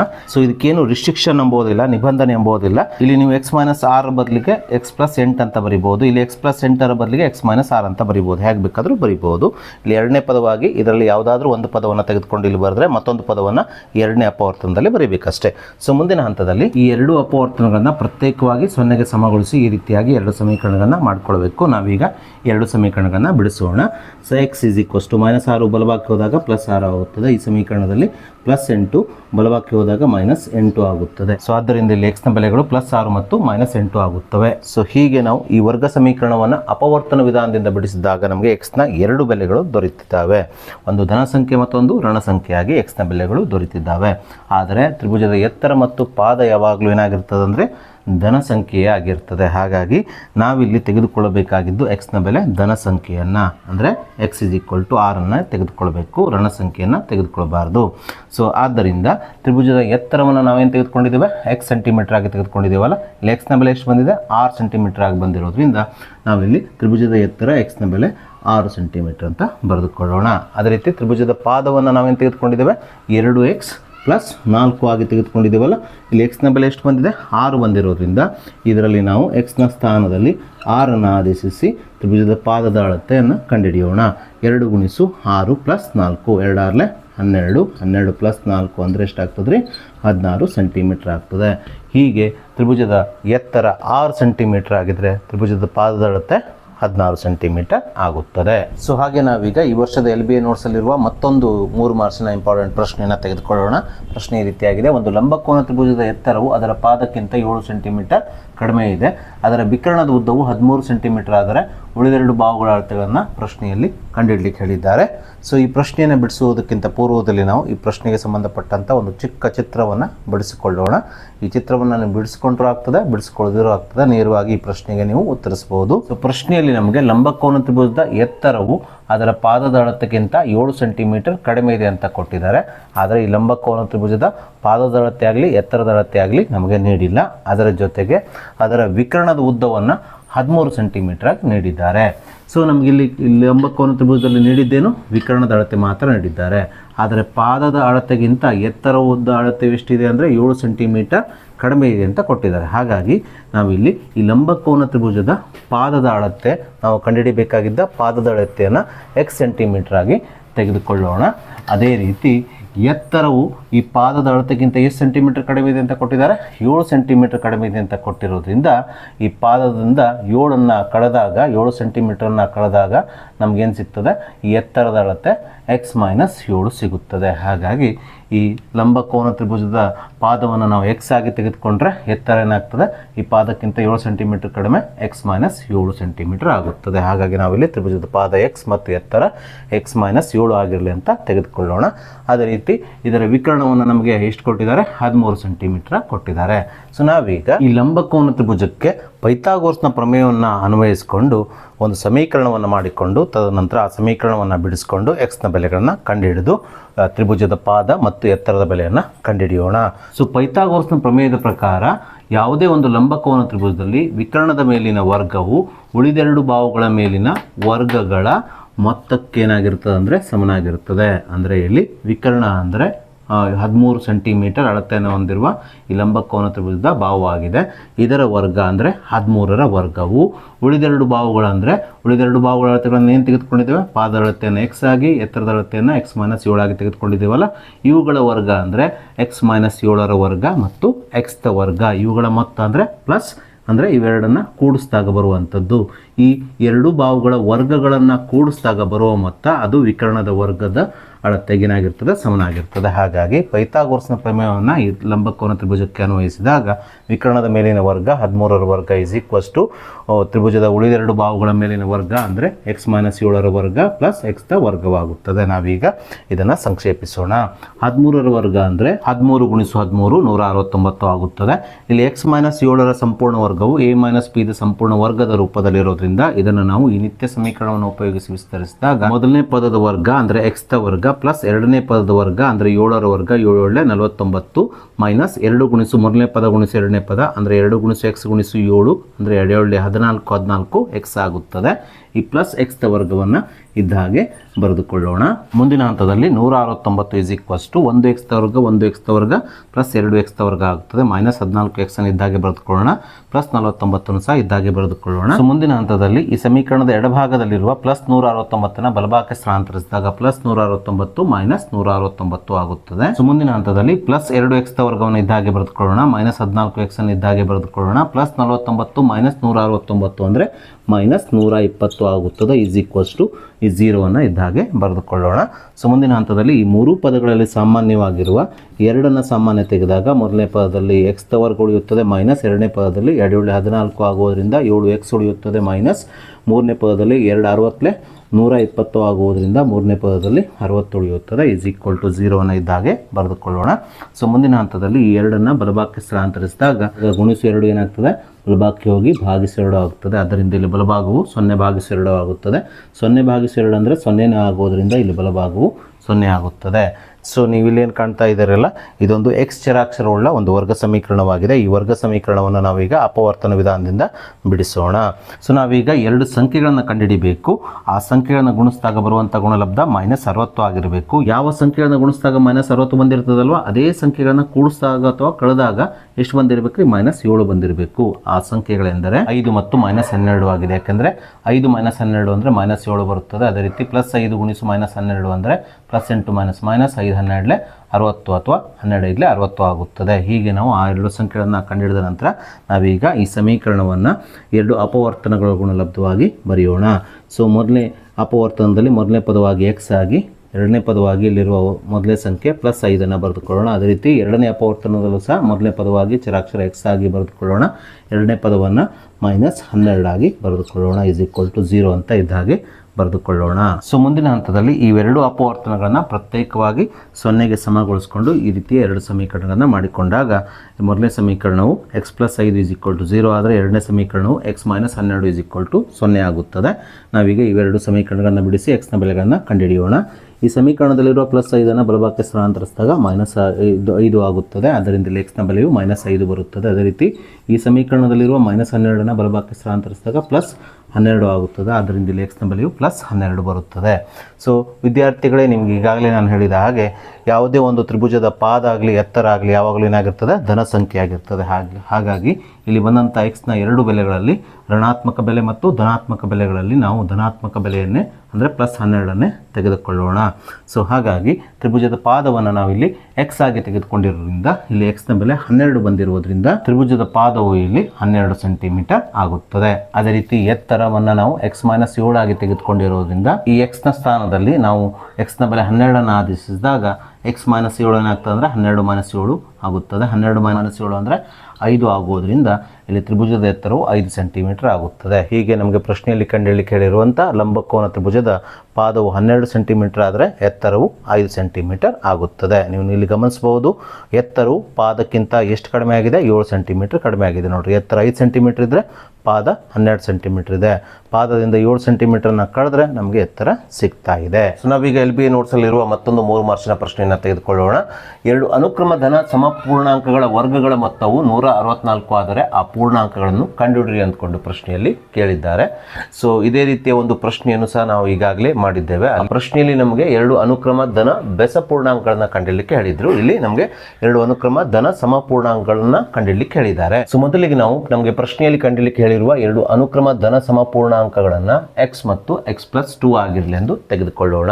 ಯಾಕೆಂದರೆ ಎರಡು ಒಂದು ಧನ ಸಮ ಸಂಖ್ಯೆ ಆಗಿದೆ. ಇದಕ್ಕೆ ಅನುಕ್ರಮ ಮುಂದಿನ ಧನ ಸಮ ಸಂಖ್ಯೆ ಏನಾಗಿರ್ತದೆ ಅಂದರೆ 4 ಆಗಿರ್ತದೆ. ಇದು ಹೇಗೆ ಸಿಗ್ತದೆ ಅಂದರೆ ಹಿಂದಿನ ಧನ ಸಮ ಸಂಖ್ಯೆಗೆ 2 ಸೇರಿಸಿದಾಗ ಮುಂದಿನ ಅನುಕ್ರಮ ಧನ ಸಮ ಸಂಖ್ಯೆ ಸಿಗ್ತದೆ. ಅದೇ ರೀತಿ 6ಕ್ಕೆ ನಾವು 2 ಸೇರಿಸಿದ್ರೆ ಇದರ ಮುಂದಿನ ಅನುಕ್ರಮ ಧನ ಸಮ ಸಂಖ್ಯೆ 8 ಸಿಗುತ್ತದೆ. ಹೀಗೆ ಹಿಂದಿನ ಒಂದು ಸಮ ಸಂಖ್ಯೆಗೆ 2 ಸೇರಿಸಿದ್ರೆ ಮುಂದಿನ ಅನುಕ್ರಮ ಧನ ಸಮ ಸಂಖ್ಯೆ ಸಿಗ್ತದೆ. ಹಾಗಾಗಿ ನಾವು x ಅನ್ನು ಮೊದಲನೇ ಧನ ಸಮ ಸಂಖ್ಯೆಯಾಗಿ ತೆಗೆದುಕೊಂಡ್ರೆ ಇದರ ಮುಂದಿನ ಅನುಕ್ರಮ ಧನ ಸಮ ಸಂಖ್ಯೆಯನ್ನು ಯಾವುದಾಗಿ ತೆಗೆದುಕೊಳ್ಬೇಕು? x + 2 ಆಗಿ ತೆಗೆದುಕೊಳ್ಬೇಕು. ಅಂದರೆ ಹಿಂದಿನ ಸಮ ಸಂಖ್ಯೆಗೆ 2 ಸೇರಿಸಿದ್ರೆ ಮುಂದಿನ ಅನುಕ್ರಮ ಧನ ಸಮ ಸಂಖ್ಯೆ ನಮಗೆ ಸಿಗ್ತದೆ. ಇದೇ ರೀತಿ ನಿಮಗೆ ಪ್ರಶ್ನೆಯಲ್ಲಿ ಅನುಕ್ರಮ ಧನ ಬೆಸ ಪೂರ್ಣಾಂಕಗಳನ್ನ ಕಂಡುಹಿಡಲಿಕ್ಕೆ ಹೇಳಿದ್ರು. ಅಲ್ಲೂ ಸಹ ಇದನ್ನೇ ಬಳಸಬೇಕು. ಆ ಎರಡು ಅನುಕ್ರಮ ಬೆಸ ಸಂಖ್ಯೆಗಳು x ಮತ್ತು x + 2 ಆಗಿರಲಿ ಎಂದು ಬಳಸಬೇಕು. ಹೀಗೆ ನಾವು ಪ್ರಶ್ನೆಯಲ್ಲಿ ಕಂಡುಹಿಡಿಯಬೇಕಾಗಿರುವಂಥ ಎರಡು ಅನುಕ್ರಮ ಧನ ಸಮಪೂರ್ಣಾಂಕಗಳನ್ನ ಬರೆದುಕೊಂಡ ನಂತರ ನಾವೀಗ ಪ್ರಶ್ನೆಯಲ್ಲಿ ನೀಡಿರುವಂತಹ ಈ ನಿಬಂಧನೆಯನ್ನು ಬಳಸಿಕೊಂಡು ಒಂದು ಸಮೀಕರಣವನ್ನು ಮಾಡಿಕೊಳ್ಳೋಣ. ಪ್ರಶ್ನೆಯಲ್ಲಿ ನಮಗೆ ಎರಡು ಅನುಕ್ರಮ ಧನ ಸಮಪೂರ್ಣಾಂಕಗಳ ವರ್ಗಗಳ ಮೊತ್ತವು 164 ಅಂತ ಕೊಟ್ಟಿದ್ದಾರೆ. ಅಂದರೆ ಇಲ್ಲಿ ನಾವು ಎರಡು ಅನುಕ್ರಮ ಧನ ಸಮಪೂರ್ಣಾಂಕಗಳನ್ನು x ಮತ್ತು x + 2 ಆಗಿ ತೆಗೆದುಕೊಂಡಿದ್ದೀವಲ್ಲ, ಇವುಗಳ ವರ್ಗಗಳು ಅಂದರೆ x ದ ವರ್ಗ ಮತ್ತು x + 2 ದ ಸಂಪೂರ್ಣ ವರ್ಗ, ಇವುಗಳ ವರ್ಗಗಳ ಮೊತ್ತ ಅಂದರೆ ಇವುಗಳನ್ನು ಕೂಡಿಸಿದಾಗ ಬರುವಂಥ ಉತ್ತರ ಎಷ್ಟಂತ ಕೊಟ್ಟಿದ್ದಾರೆ? 164 ಅಂತ ಕೊಟ್ಟಿದ್ದಾರೆ. ಸೊ ಹೀಗೆ ಈ ಹೇಳಿಕೆಯನ್ನು ಬಳಸಿಕೊಂಡು ಒಂದು ಸಮೀಕರಣವನ್ನು ಮಾಡಿಕೊಂಡಾಗ x ದ ವರ್ಗ + x + 2 ದ ಸಂಪೂರ್ಣ ವರ್ಗ = 164 ಆಗುತ್ತದೆ. ಸೊ ನಾವೀಗ ಈ ಸಮೀಕರಣವನ್ನು ಸಂಕ್ಷೇಪಿಸಿ ಎಕ್ಸ್ನ ಬೆಲೆಗಳನ್ನು ಕಂಡುಹಿಡಿಯೋಣ. ಸೊ ಇಲ್ಲಿ x + 2 ದ ಸಂಪೂರ್ಣ ವರ್ಗವು a + b ದ ಸಂಪೂರ್ಣ ವರ್ಗದ ರೂಪದಲ್ಲಿರೋದ್ರಿಂದ ಇದನ್ನು ನಾವು a + b ದ ಸಂಪೂರ್ಣ ವರ್ಗದ ಒಂದು ನಿತ್ಯ ಸಮೀಕರಣವನ್ನು ಉಪಯೋಗಿಸಿ ವಿಸ್ತರಿಸಿದಾಗ ಮೊದಲನೇ ಪದದ ವರ್ಗ ಅಂದರೆ x ದ ವರ್ಗ ಪ್ಲಸ್ ಎರಡನೇ ಪದದ ವರ್ಗ ಅಂದರೆ 2ರ ವರ್ಗ 4 ಪ್ಲಸ್ 2 ಗುಣಿಸು ಮೊದಲನೇ ಪದ ಗುಣಿಸು ಎರಡನೇ ಪದ 2 4 ಇಂಟು x 4x ಆಗುತ್ತದೆ. ಸೊ ಈಸ್ ಈಕ್ವಲ್ಸ್ ಟು ಬಲಭಾಗದಲ್ಲಿರುವ 164ನ ಇದ್ದಾಗೆ ಬರೆದುಕೊಳ್ಳೋಣ. ಮುಂದಿನ ಹಂತದಲ್ಲಿ 1x ದ ವರ್ಗ 1x ದ ವರ್ಗ 2x ದ ವರ್ಗವಾಗುತ್ತದೆ ಪ್ಲಸ್ 4x ಅನ್ನು ಇದ್ದಾಗೆ ಬರೆದುಕೊಳ್ಳೋಣ ಪ್ಲಸ್ 4 ಸಹ ಇದ್ದಾಗೆ ಬರೆದುಕೊಳ್ಳೋಣ. ಬಲಭಾಗದಲ್ಲಿರುವ ಪ್ಲಸ್ 164 ಎಡಭಾಗಕ್ಕೆ ತಂದಾಗ ಮೈನಸ್ 164 ಆಗುತ್ತದೆ. ಈಸ್ ಈಕ್ವಲ್ ಟು ಬಲಭಾಗವು 0 ಆಗುತ್ತದೆ. ಸೊ ಮುಂದಿನ ಹಂತದಲ್ಲಿ 2x ದ ವರ್ಗ ಪ್ಲಸ್ 4x ಅನ್ನು ಇದ್ದಾಗೆ ಬರೆದುಕೊಳ್ಳೋಣ. ಪ್ಲಸ್ 4 ಮೈನಸ್ 164 ಅಂದರೆ ಮೈನಸ್ 160 ಆಗುತ್ತದೆ. Is equals to 0. ನಾವೀಗ ಈ ವರ್ಗ ಸಮೀಕರಣದ ಮೂರೂ ಪದಗಳಲ್ಲಿ ಸಾಮಾನ್ಯವಾಗಿರುವ 2ಅನ್ನು ಸಾಮಾನ್ಯ ತೆಗೆಯೋಣ. 2ಅನ್ನು ಸಾಮಾನ್ಯ ತೆಗೆದಾಗ ಮೊದಲನೇ ಪದದಲ್ಲಿ x ದ ವರ್ಗ ಉಳಿಯುತ್ತದೆ ಪ್ಲಸ್ 2 4 ಆಗೋದ್ರಿಂದ ಎರಡನೇ ಪದದಲ್ಲಿ 2x ಉಳಿಯುತ್ತದೆ ಮೈನಸ್ 160ಕ್ಕೆ 2ರಿಂದ ಭಾಗಿಸಿದಾಗ ಬರುವಂಥ ಭಾಗಲಬ್ಧವನ್ನು ಇಲ್ಲಿ ಬರೀಬೇಕು. 2 8 16 ಆಗುತ್ತದೆ. ಈ 0ನ ಇದ್ದಾಗೆ ಬರೆದುಕೊಳ್ಳೋಣ. ಹಾಗಾಗಿ ಮೂರನೇ ಪದದಲ್ಲಿ ಏನು ಉಳಿಯುತ್ತದೆ 80 ಉಳಿಯುತ್ತದೆ. Is equals to 0. ಸೊ ಮುಂದಿನ ಹಂತದಲ್ಲಿ x ದ ವರ್ಗ ಪ್ಲಸ್ 2x ಮೈನಸ್ 80 ಇದ್ದಾಗೆ ಬರೆದುಕೊಳ್ಳೋಣ. ಈ ಗುಣಿಸು 2ನ್ನು ಬಲಭಾಗಕ್ಕೆ ಸ್ಥಳಾಂತರಿಸಿದಾಗ ಭಾಗಿಸು 2 ಆಗುತ್ತದೆ. 0 ಭಾಗಿಸು 2 ಅಂದರೆ 0ನೇ ಆಗುವುದರಿಂದ ಬಲಭಾಗವು ಇಲ್ಲಿ 0 ಆಗುತ್ತದೆ. ನೀವು ಇಲ್ಲೇನು ಕಾಣ್ತಾ ಇದ್ದೀರಲ್ಲ, ಇದು x ಚರಾಕ್ಷರವನ್ನು ಹೊಂದಿರುವ ಒಂದು ವರ್ಗ ಸಮೀಕರಣವಾಗಿದೆ. ಈ ವರ್ಗ ಸಮೀಕರಣವನ್ನು ನಾವೀಗ ಅಪವರ್ತನ ವಿಧಾನದಿಂದ ಬಿಡಿಸಿಕೊಂಡು x ನ ಬೆಲೆಗಳನ್ನು ಕಂಡುಹಿಡಿಯೋಣ. ಸೊ ನಾವಿಲ್ಲಿ 2 ಸಂಖ್ಯೆಗಳನ್ನು ಕಂಡುಹಿಡಿಬೇಕು. ಆ ಸಂಖ್ಯೆಗಳನ್ನು ಗುಣಿಸಿದಾಗ ಬರುವಂಥ ಗುಣಲಬ್ಧ -80 ಆಗಿರಬೇಕು. ಅದೇ ರೀತಿ ಯಾವ ಸಂಖ್ಯೆಯನ್ನು ಗುಣಿಸಿ -80 ತಂದಿರ್ತಾರಲ್ವ ಅದೇ ಸಂಖ್ಯೆಯನ್ನು ಕೂಡಿಸಿ ಅಥವಾ ಕಳೆದಾಗ ಏನು ಬಂದಿರಬೇಕ್ರಿ ಉತ್ತರ +2 ಬಂದಿರಬೇಕು. ಆ ಸಂಖ್ಯೆಗಳೆಂದರೆ 10 ಮತ್ತು -8 ಆಗಿದೆ. ಸೊ ಹೀಗೆ ನಾವು ಆ 2 ಸಂಖ್ಯೆಗಳನ್ನು ಕಂಡುಹಿಡಿದ ನಂತರ ನಾವೀಗ ಈ ವರ್ಗ ಸಮೀಕರಣವನ್ನು 2 ಅಪವರ್ತನಗಳ ಗುಣಲಬ್ಧವಾಗಿ ಬರೆಯೋಣ. ಇಲ್ಲಿ x ವರ್ಗದ ಸಹಗುಣಕ 1 ಆಗಿರೋದ್ರಿಂದ ನೇರವಾಗಿ ಈ ವರ್ಗ ಸಮೀಕರಣವನ್ನು 2 ಅಪವರ್ತನಗಳ ಗುಣಲಬ್ಧವಾಗಿ ಈ ರೀತಿಯಾಗಿ ಬರೆದುಕೊಳ್ಳೋಣ. ಮೊದಲನೇ ಪದ x, ಎರಡನೇ ಪದ ಇಲ್ಲಿರುವ ಮೊದಲನೇ ಸಂಖ್ಯೆ +10. ಅದೇ ರೀತಿ ಎರಡನೇ ಅಪವರ್ತನದಲ್ಲೂ ಸಹ ಮೊದಲನೇ ಪದ ಚರಾಕ್ಷರ x, ಎರಡನೇ ಪದ ಇಲ್ಲಿರುವ ಎರಡನೇ ಸಂಖ್ಯೆ -8 ಆಗುತ್ತದೆ. Is equals to 0. ಸೊ ಮುಂದಿನ ಹಂತದಲ್ಲಿ 2 ಅಪವರ್ತನಗಳನ್ನು ಪ್ರತ್ಯೇಕವಾಗಿ 0ಗೆ ಸಮಗೊಳಿಸಿ 2 ಸಮೀಕರಣಗಳನ್ನು ಮಾಡಿಕೊಳ್ಳೋಣ. ಮೊದಲನೇ ಸಮೀಕರಣ x + 10 = 0, ಎರಡನೇ ಸಮೀಕರಣ x - 8 = 0 ಆಗುತ್ತದೆ. ಈ ಸಮೀಕರಣವನ್ನು ಬಿಡಿಸೋಣ. ನಾವೀಗ ಈ +10ನ್ನು ಬಲಭಾಗಕ್ಕೆ ಸ್ಥಳಾಂತರಿಸಿದಾಗ -10 ಆಗುತ್ತದೆ. ಅದರಿಂದ x ನ ಬೆಲೆಯು -10 ಆಗುತ್ತದೆ. ಇಲ್ಲೂ ಸಹ -8ನ್ನು ನಾವು ಬಲಭಾಗಕ್ಕೆ ಸ್ಥಳಾಂತರಿಸಿದಾಗ +8 ಆಗುತ್ತದೆ. ಅದರಿಂದ ಇಲ್ಲಿ x ನ ಬೆಲೆಯು +8 ಆಗುತ್ತದೆ. ಸೊ ಪ್ರಶ್ನೆಯಲ್ಲಿ ನಮಗೆ 2 ಅನುಕ್ರಮ ಧನ ಸಮಪೂರ್ಣಾಂಕಗಳನ್ನು ಕಂಡುಹಿಡಲಿಕ್ಕೆ ಹೇಳಿದ್ದಾರೆ. ಹಾಗಾಗಿ ಇಲ್ಲಿ ನಾವು ಪರಿಗಣಿಸಬೇಕಾದ x ನ ಬೆಲೆ +8, -8ನ್ನು ಪರಿಗಣಿಸಬಾರದು. ಯಾಕಂದರೆ -8 ಒಂದು ಋಣಪೂರ್ಣಾಂಕವಾಗಿದೆ. ಹಾಗಾಗಿ ನಾವು 2 ಅನುಕ್ರಮ ಧನ ಸಮಪೂರ್ಣಾಂಕಗಳನ್ನು ಕಂಡುಹಿಡಬೇಕಾದ್ರೆ ನಾವು x ನ ಬೆಲೆಯನ್ನು 8 ಆಗಿ ತೆಗೆದುಕೊಳ್ಬೇಕು. ಸೊ ಆದ್ದರಿಂದ ನಾವು ಕಂಡುಹಿಡಬೇಕಾಗಿದ್ದ 2 ಅನುಕ್ರಮ ಧನ ಸಮಪೂರ್ಣಾಂಕಗಳು x ಅಂದರೆ 8 ಮತ್ತು ಇದರ ಮುಂದಿನ ಅನುಕ್ರಮ ಧನ ಸಮಪೂರ್ಣಾಂಕ x + 2 ಅಂದರೆ 8 + 2 10 ಆಗಿವೆ. ಹಾಗೆ ನಾವೀಗ ಹಿಂದಿನ ವಾರ್ಷಿಕ ಪರೀಕ್ಷೆಯಲ್ಲಿ ಬಂದಿರುವ ಅದೇ ರೀತಿ ಈ ವರ್ಷದ LBA ನೋಟ್ಸಲ್ಲಿರುವಂಥ ಮತ್ತೊಂದು 3 ಮಾರ್ಕ್ಸ್ನ ಇಂಪಾರ್ಟೆಂಟ್ ಪ್ರಶ್ನೆಯನ್ನು ತೆಗೆದುಕೊಳ್ಳೋಣ. 2 ಸಂಖ್ಯೆಗಳ ಮೊತ್ತ 27 ಮತ್ತು ಅವುಗಳ ಗುಣಲಬ್ಧ 182 ಆದರೆ ಆ ಸಂಖ್ಯೆಗಳನ್ನು ಕಂಡುಹಿಡಿದು ಅಂದ್ಕೊಂಡು ಪ್ರಶ್ನೆಯಲ್ಲಿ ಕೇಳಿದ್ದಾರೆ. ಸೊ ಪ್ರಶ್ನೆಯಲ್ಲಿ ನಮಗೆ ಕಂಡುಹಿಡಿಲಿಕ್ಕೆ ಹೇಳಿರುವಂಥ ಆ 2 ಸಂಖ್ಯೆಗಳು ಯಾವುದ್ಯಾವುದು ಅಂತ ನಮಗೆ ತಿಳಿದಿಲ್ಲ. ಹಾಗಾಗಿ ನಾವು ಆ ಸಂಖ್ಯೆಗಳನ್ನು x ಮತ್ತು y ಆಗಿರಲಿ ಎಂದು ತೆಗೆದುಕೊಳ್ಳೋಣ. ಮುಂದಿನ ಹಂತದಲ್ಲಿ ಈ ನಿಬಂಧನೆಯನ್ನು ಬಳಸಿಕೊಂಡು ನಾವು ಈ ಚರಾಕ್ಷರಗಳ ಸಹಾಯದಿಂದ ಒಂದು ಸಮೀಕರಣವನ್ನು ಮಾಡಿಕೊಳ್ಳೋಣ. ಸೊ 2 ಸಂಖ್ಯೆಗಳ ಮೊತ್ತವನ್ನು ನಮಗೆ 27 ಆಗಿ ಕೊಟ್ಟಿದ್ದಾರೆ. ಆ ಸಂಖ್ಯೆಗಳನ್ನು ನಾವು x ಮತ್ತು y ಆಗಿ ತೆಗೆದುಕೊಂಡಿದ್ದೇವೆ. ಹಾಗಾಗಿ ಆ 2 ಸಂಖ್ಯೆಗಳ ಮೊತ್ತ ಅಂದರೆ ಇವೆರಡು ಸಂಖ್ಯೆಯನ್ನು ಕೂಡಿಸ್ಕೊಳ್ಬೇಕು. ಅಂದರೆ x ಮತ್ತು y ಅನ್ನು ಕೂಡಿಸ್ಕೊಳ್ಬೇಕು. ಕೂಡಿಸ್ಕೊಂಡಾಗ ಮೊತ್ತ ಎಷ್ಟು ಬರ್ತದೆ ಅಂತ ಹೇಳಿದ್ದಾರೆ 27 ಬರ್ತದೆ ಅಂತ ಹೇಳಿರೋದ್ರಿಂದ ನಾವು ಈಸ್ ಈಕ್ವಲ್ಸ್ ಟು 27 ಎಂದು ಒಂದು ಸಮೀಕರಣವನ್ನು ಈ ರೀತಿಯಾಗಿ ಮಾಡ್ಕೊಳ್ಬೇಕು. ಮುಂದಿನ ಹಂತದಲ್ಲಿ ಈ ಸಮೀಕರಣವನ್ನು yಗೆ ಬಿಡಿಸ್ಕೊಳ್ಬೇಕು. y ಈಸ್ ಈಕ್ವಲ್ಸ್ ಟು 27 ಇದ್ದಾಗೆ ಬರೆದುಕೊಳ್ರಿ. +x ಅನ್ನು ಬಲಭಾಗಕ್ಕೆ ಸ್ಥಳಾಂತರಿಸಿದಾಗ -x ಆಗುತ್ತದೆ. ಇದು ಯಾಕೆ ಮಾಡ್ಕೊಳ್ಬೇಕಂದ್ರೆ ನಮಗೆ ಮುಂದಿನ ಕ್ಯಾಲ್ಕುಲೇಷನ್ಗೆ ಈಸಿ ಆಗಲಿ ಎಂಬ ದೃಷ್ಟಿಯಿಂದ ಮಾಡ್ಕೊಳ್ಬೇಕು ಅಷ್ಟೇ, ಮತ್ತೇನಿಲ್ಲ. ಅದೇ ರೀತಿ ಇಲ್ಲಿ ಕೊಟ್ಟಿರುವ ಮತ್ತೊಂದು ನಿಬಂಧನೆ ಅವುಗಳ ಗುಣಲಬ್ಧ ಅಂದರೆ ಆ 2 ಸಂಖ್ಯೆಗಳ ಗುಣಲಬ್ಧ 182 ಅಂತ ಕೊಟ್ಟಿದ್ದಾರಲ್ವ, ಈ ನಿಬಂಧನೆಯನ್ನು ಬಳಸಿಕೊಂಡು ಇದೇ ರೀತಿಯ ಮತ್ತೊಂದು ಸಮೀಕರಣವನ್ನು ಮಾಡ್ಕೊಳ್ಳೋಣ. ಅವುಗಳ ಗುಣಲಬ್ಧ ಅಂದರೆ ಈ 2 ಸಂಖ್ಯೆಗಳ ಗುಣಲಬ್ಧ ಅಂದರೆ x ಮತ್ತು y ಅನ್ನು ಗುಣಿಸಿದಾಗ ಎಷ್ಟು ಬರ್ತದೆ ಅಂತ ಹೇಳಿದ್ದಾರೆ 182 ಬರ್ತದೆ ಅಂತ ಹೇಳಿದಾರಲ್ಲ, ಈಸ್ ಈಕ್ವಲ್ಸ್ ಟು 182 ಅಂತ ಬರೆದುಕೊಳ್ಳೋಣ. ಹೀಗೆ ನಾವು ಈ ನಿಬಂಧನೆಯನ್ನು ಬಳಸಿಕೊಂಡಾಗ ಎಕ್ಸ್ ಮತ್ತು ವಾಯ್ಗಳ ಗುಣಲಬ್ಧ X into Y is equals to ಗುಣಲಬ್ಧ 182 ಆಗುತ್ತದೆ. ಸೊ ನಾವೀಗ ಈ ಸಮೀಕರಣದಲ್ಲಿರುವ ವಾಯ್ನ ಸ್ಥಾನದಲ್ಲಿ ವಾಯ್ಗೆ ಸಮನಾಗಿರುವ 27 ಮೈನಸ್ ಎಕ್ಸ್ ಅನ್ನು ಬಳಸಿಕೊಂಡು ಈ ಸಮೀಕರಣವನ್ನು ಒಂದೇ ಒಂದು ಚರಾಕ್ಷರ ಎಕ್ಸ್ ಅನ್ನು ಹೊಂದಿರುವ ಸಮೀಕರಣವಾಗಿ ಮಾಡಿಕೊಳ್ಳೋಣ. ಸೊ ಮುಂದಿನ ಹಂತದಲ್ಲಿ ಈ ಎಕ್ಸ್ ತಂದ 27ಕ್ಕೆ ಮತ್ತೆ ಎಕ್ಸ್ಗೆ ಗುಣಿಸಿಕೊಳ್ಳೋಣ. 27 ಗುಣಿಸಿ ಎಕ್ಸ್ ಅಂದರೆ 27 ಎಕ್ಸ್ ಆಗ್ತದೆ. Plus into minus minus X ಗುಣಿಸಿ ಎಕ್ಸ್ ಅಂದರೆ ಎಕ್ಸ್ನ ವರ್ಗವಾಗುತ್ತದೆ ಈಸ್ ಈಕ್ವಲ್ಸ್ ಟು 182.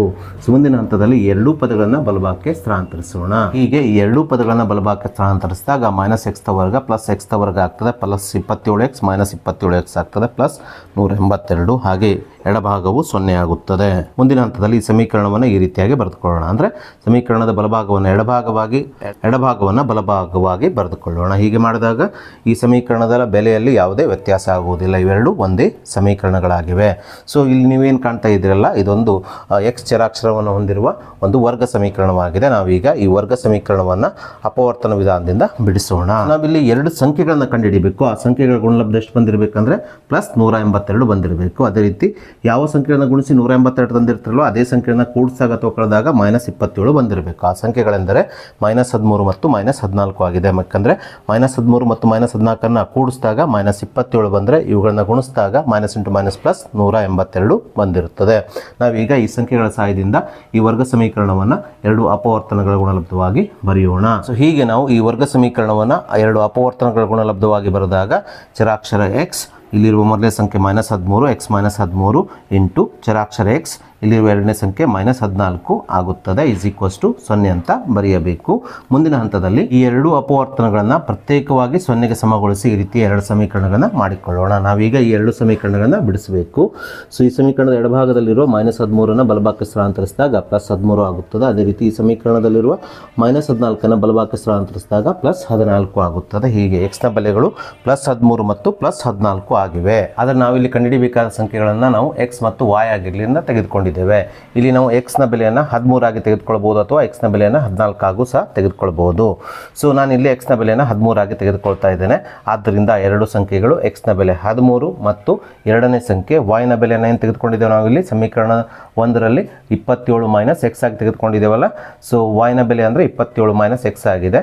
ಎಕ್ಸ್ನ ಸ್ಥಾನದಲ್ಲಿ ಈ ಮೊದಲನೇ ಸಂಖ್ಯೆ ಎಕ್ಸ್ನ ಬೆಲೆ 13 ಆದೇಶಿಸಿದಾಗ ಇದು ಏನಾಗ್ತದೆ 27 ಮೈನಸ್ 13 14 ಆಗುತ್ತದೆ. ಆದ್ದರಿಂದ ಆ ಎರಡು ಸಂಖ್ಯೆಗಳು 13 ಮತ್ತು 14 ಅಥವಾ 14 ಮತ್ತು 13 ಸಹ ಆಗಬಹುದು. ಯಾಕೆಂದರೆ 13 ಮತ್ತು 14 ಕೂಡಿಸಿದಾಗ 27 ಬರ್ತದೆ. ಅದೇ ರೀತಿ 13 ಮತ್ತು 14 ಗುಣಿಸಿದಾಗ 182 ಬಂದಿರ್ತದೆ. ಯಾವ ಕ್ರಮದಲ್ಲೂ ಸಹ ನೀವು ಈ ಸಂಖ್ಯೆಗಳನ್ನು ಬರೆಯಬಹುದು. ಸೊ ಹಾಗೆ ನಾವೀಗ LBA ನೋಟ್ಸಲ್ಲಿರುವ ಮತ್ತೊಂದು 3 ಮಾರ್ಕ್ಸಿನ ಇಂಪಾರ್ಟೆಂಟ್ ಪ್ರಶ್ನೆಯನ್ನು ತೆಗೆದುಕೊಳ್ಳೋಣ. ಒಂದು ಸಂಖ್ಯೆಯು ಮತ್ತೊಂದು ಸಂಖ್ಯೆಗಿಂತ 3 ಹೆಚ್ಚಾಗಿದೆ. ಆ ಎರಡು ಸಂಖ್ಯೆಗಳ ವರ್ಗಗಳ ಮೊತ್ತ 29 ಆದರೆ ಆ ಎರಡು ಸಂಖ್ಯೆಗಳನ್ನು ಕಂಡುಹಿಡಿಯಿರಿ ಅಂತ ಪ್ರಶ್ನೆಯಲ್ಲಿ ಕೇಳಿದ್ದಾರೆ. ಸೊ ನಮಗೆ ಪ್ರಶ್ನೆಯಲ್ಲಿ ಕೇಳಿರುವ ಆ ಎರಡು ಸಂಖ್ಯೆಗಳನ್ನು ನಾವು ಮೊದಲನೇ ಸಂಖ್ಯೆಯನ್ನು ಎಕ್ಸ್ ಆಗಿ ತೆಗೆದುಕೊಳ್ಳೋಣ.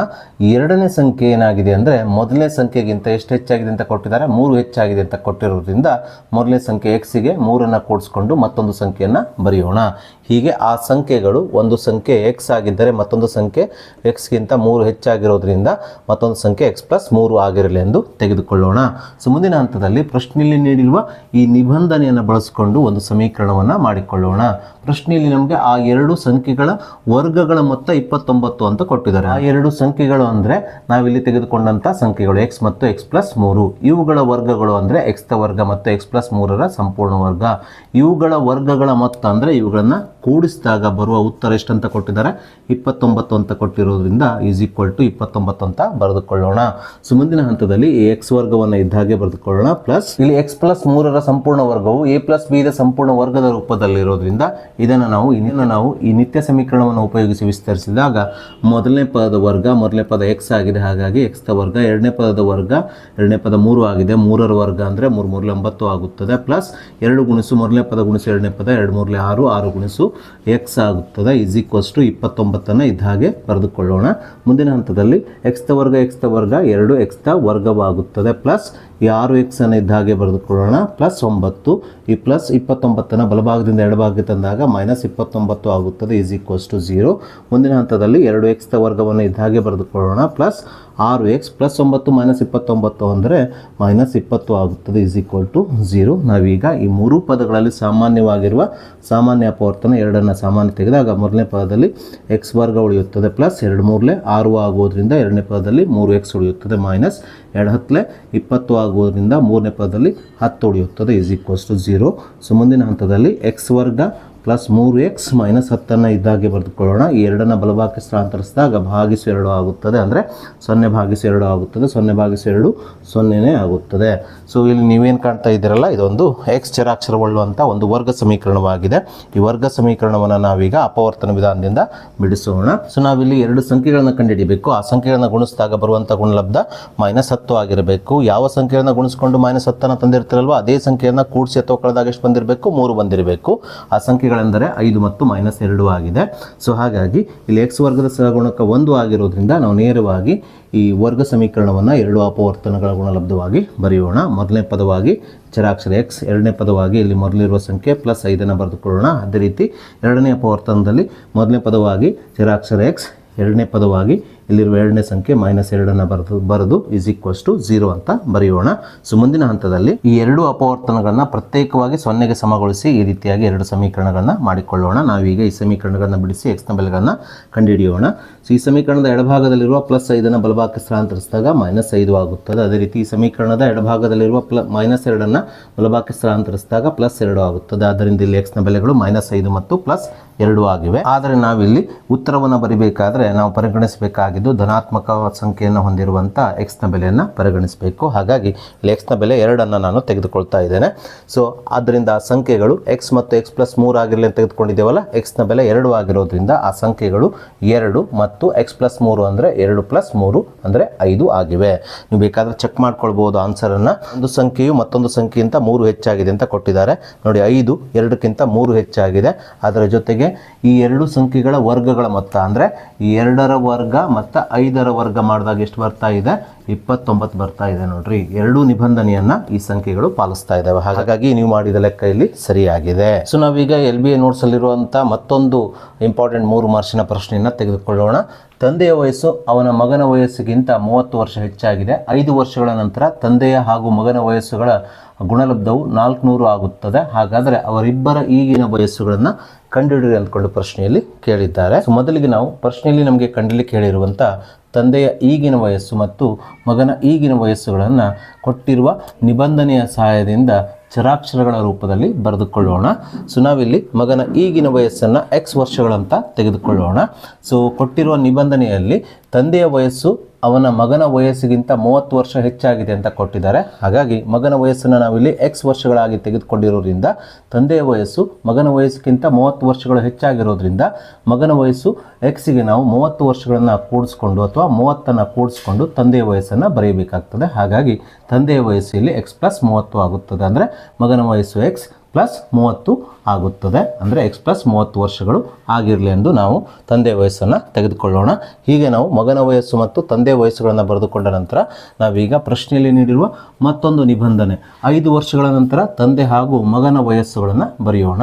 ಸೊ ಮಗನ ಈಗಿನ ವಯಸ್ಸನ್ನು ನಾವು x ವರ್ಷಗಳಾಗಿ ತೆಗೆದುಕೊಂಡಿರೋದ್ರಿಂದ 5 ವರ್ಷಗಳ ನಂತರ ಮಗನ ವಯಸ್ಸು ಏನಾಗ್ತದೆ ಅಂದರೆ x+5 ಆಗುತ್ತದೆ. ಅಂದರೆ ಮಗನ ಈಗಿನ ವಯಸ್ಸಿಗೆ ನಾವು xಗೆ 5 ಕೂಡಿಸಿಕೊಂಡಾಗ ಮಗನ 5 ವರ್ಷಗಳ ನಂತರದ ವಯಸ್ಸು x+5 ಆಗಿ ಸಿಗ್ತದೆ. ಫಾರ್ ಎಕ್ಸಾಂಪಲ್ ಮಗನ ಈಗಿನ ವಯಸ್ಸು 15 ವರ್ಷಗಳಾಗಿದ್ದರೆ 5 ವರ್ಷಗಳ ನಂತರ ಮಗನ ವಯಸ್ಸು ಏನಾಗ್ತದೆ ಅಂದರೆ 15 + 5 20 ವರ್ಷಗಳಾಗ್ತದೆ. ಅಂದರೆ ಮಗನ ಈಗಿನ ವಯಸ್ಸಿಗೆ 5 ಕೂಡಿಸ್ಕೊಂಡಾಗ 5 ವರ್ಷಗಳ ನಂತರ ಮಗನ ವಯಸ್ಸು ಸಿಗುತ್ತದೆ. ಅದೇ ರೀತಿ ತಂದೆಯ ಈಗಿನ ವಯಸ್ಸು ಎಷ್ಟಿದೆ?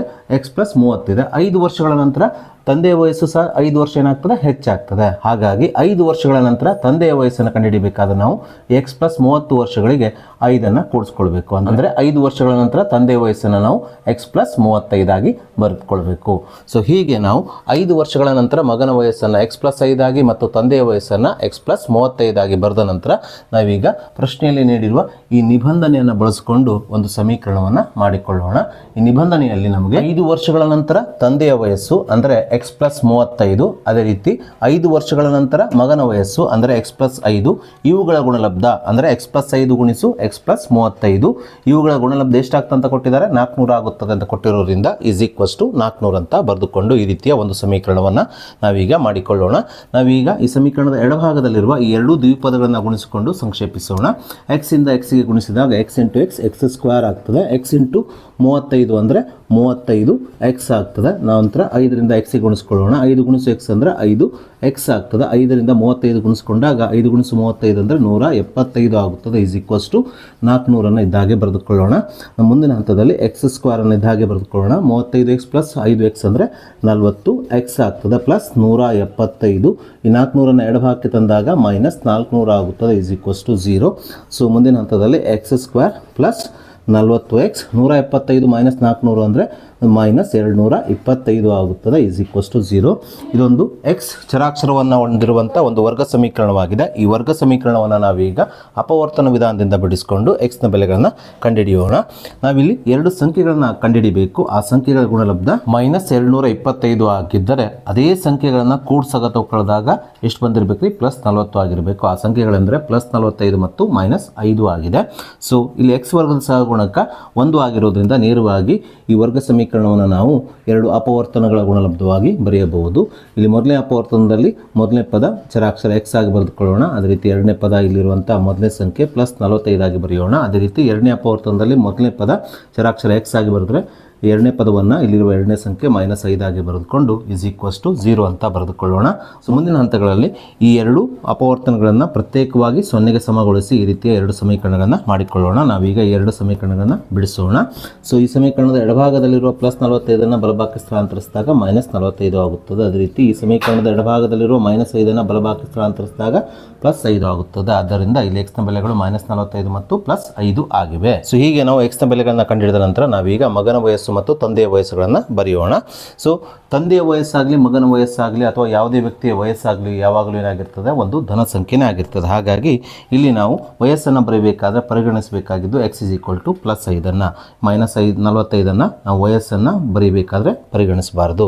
ಹಾಗಾಗಿ ಮಗನ ಈಗಿನ ವಯಸ್ಸನ್ನು ನಾವು x ವರ್ಷಗಳಾಗಿ ತೆಗೆದುಕೊಂಡಿರೋದ್ರಿಂದ x ನ ಬೆಲೆ 5 ಬಂದಿರೋದ್ರಿಂದ ಮಗನ ಈಗಿನ ವಯಸ್ಸು ಎಷ್ಟಾಗ್ತದೆ ಅಂದರೆ 5 ವರ್ಷಗಳಾಗ್ತದೆ. ಅದೇ ರೀತಿ ತಂದೆಯ ವಯಸ್ಸನ್ನು ನಾವು x + 30 ಆಗಿ ತೆಗೆದುಕೊಂಡಿರೋದ್ರಿಂದ x ನ ಬೆಲೆ 5 ಆಗಿ ಇಲ್ಲಿ ನಾವು ಪರಿಗಣಿಸೋದ್ರಿಂದ x + 30ರಲ್ಲಿ x ನ ಬೆಲೆ 5 ಆದೇಶಿಸಿದಾಗ ಇದು 5 + 30 ಆಗುತ್ತದೆ. 5 + 30 ಅಂದರೆ 35 ಆಗುವುದರಿಂದ ತಂದೆಯ ಈಗಿನ ವಯಸ್ಸು ಇಲ್ಲಿ 35 ವರ್ಷಗಳಾಗ್ತವೆ. ಆದ್ದರಿಂದ ಮಗನ ಈಗಿನ ವಯಸ್ಸು 5 ಆಗಿದ್ದರೆ ತಂದೆಯ ಈಗಿನ ವಯಸ್ಸು 35 ವರ್ಷಗಳಾಗುತ್ತವೆ. ಸೊ ಹಾಗೆ ನಾವೀಗ ಮುಂದಿನ LBA ನೋಟ್ಸ್ ಅಲ್ಲಿರುವ ಪ್ರಶ್ನೆಯನ್ನ ತೆಗೆದುಕೊಳ್ಳೋಣ. ಪ್ರಶ್ನೆ ಈ ರೀತಿಯಾಗಿದೆ. ಒಬ್ಬ ವಿದ್ಯಾರ್ಥಿಯು ₹60ಕ್ಕೆ ಕೆಲವು ಪುಸ್ತಕಗಳನ್ನು ಕೊಳ್ಳುತ್ತಾನೆ.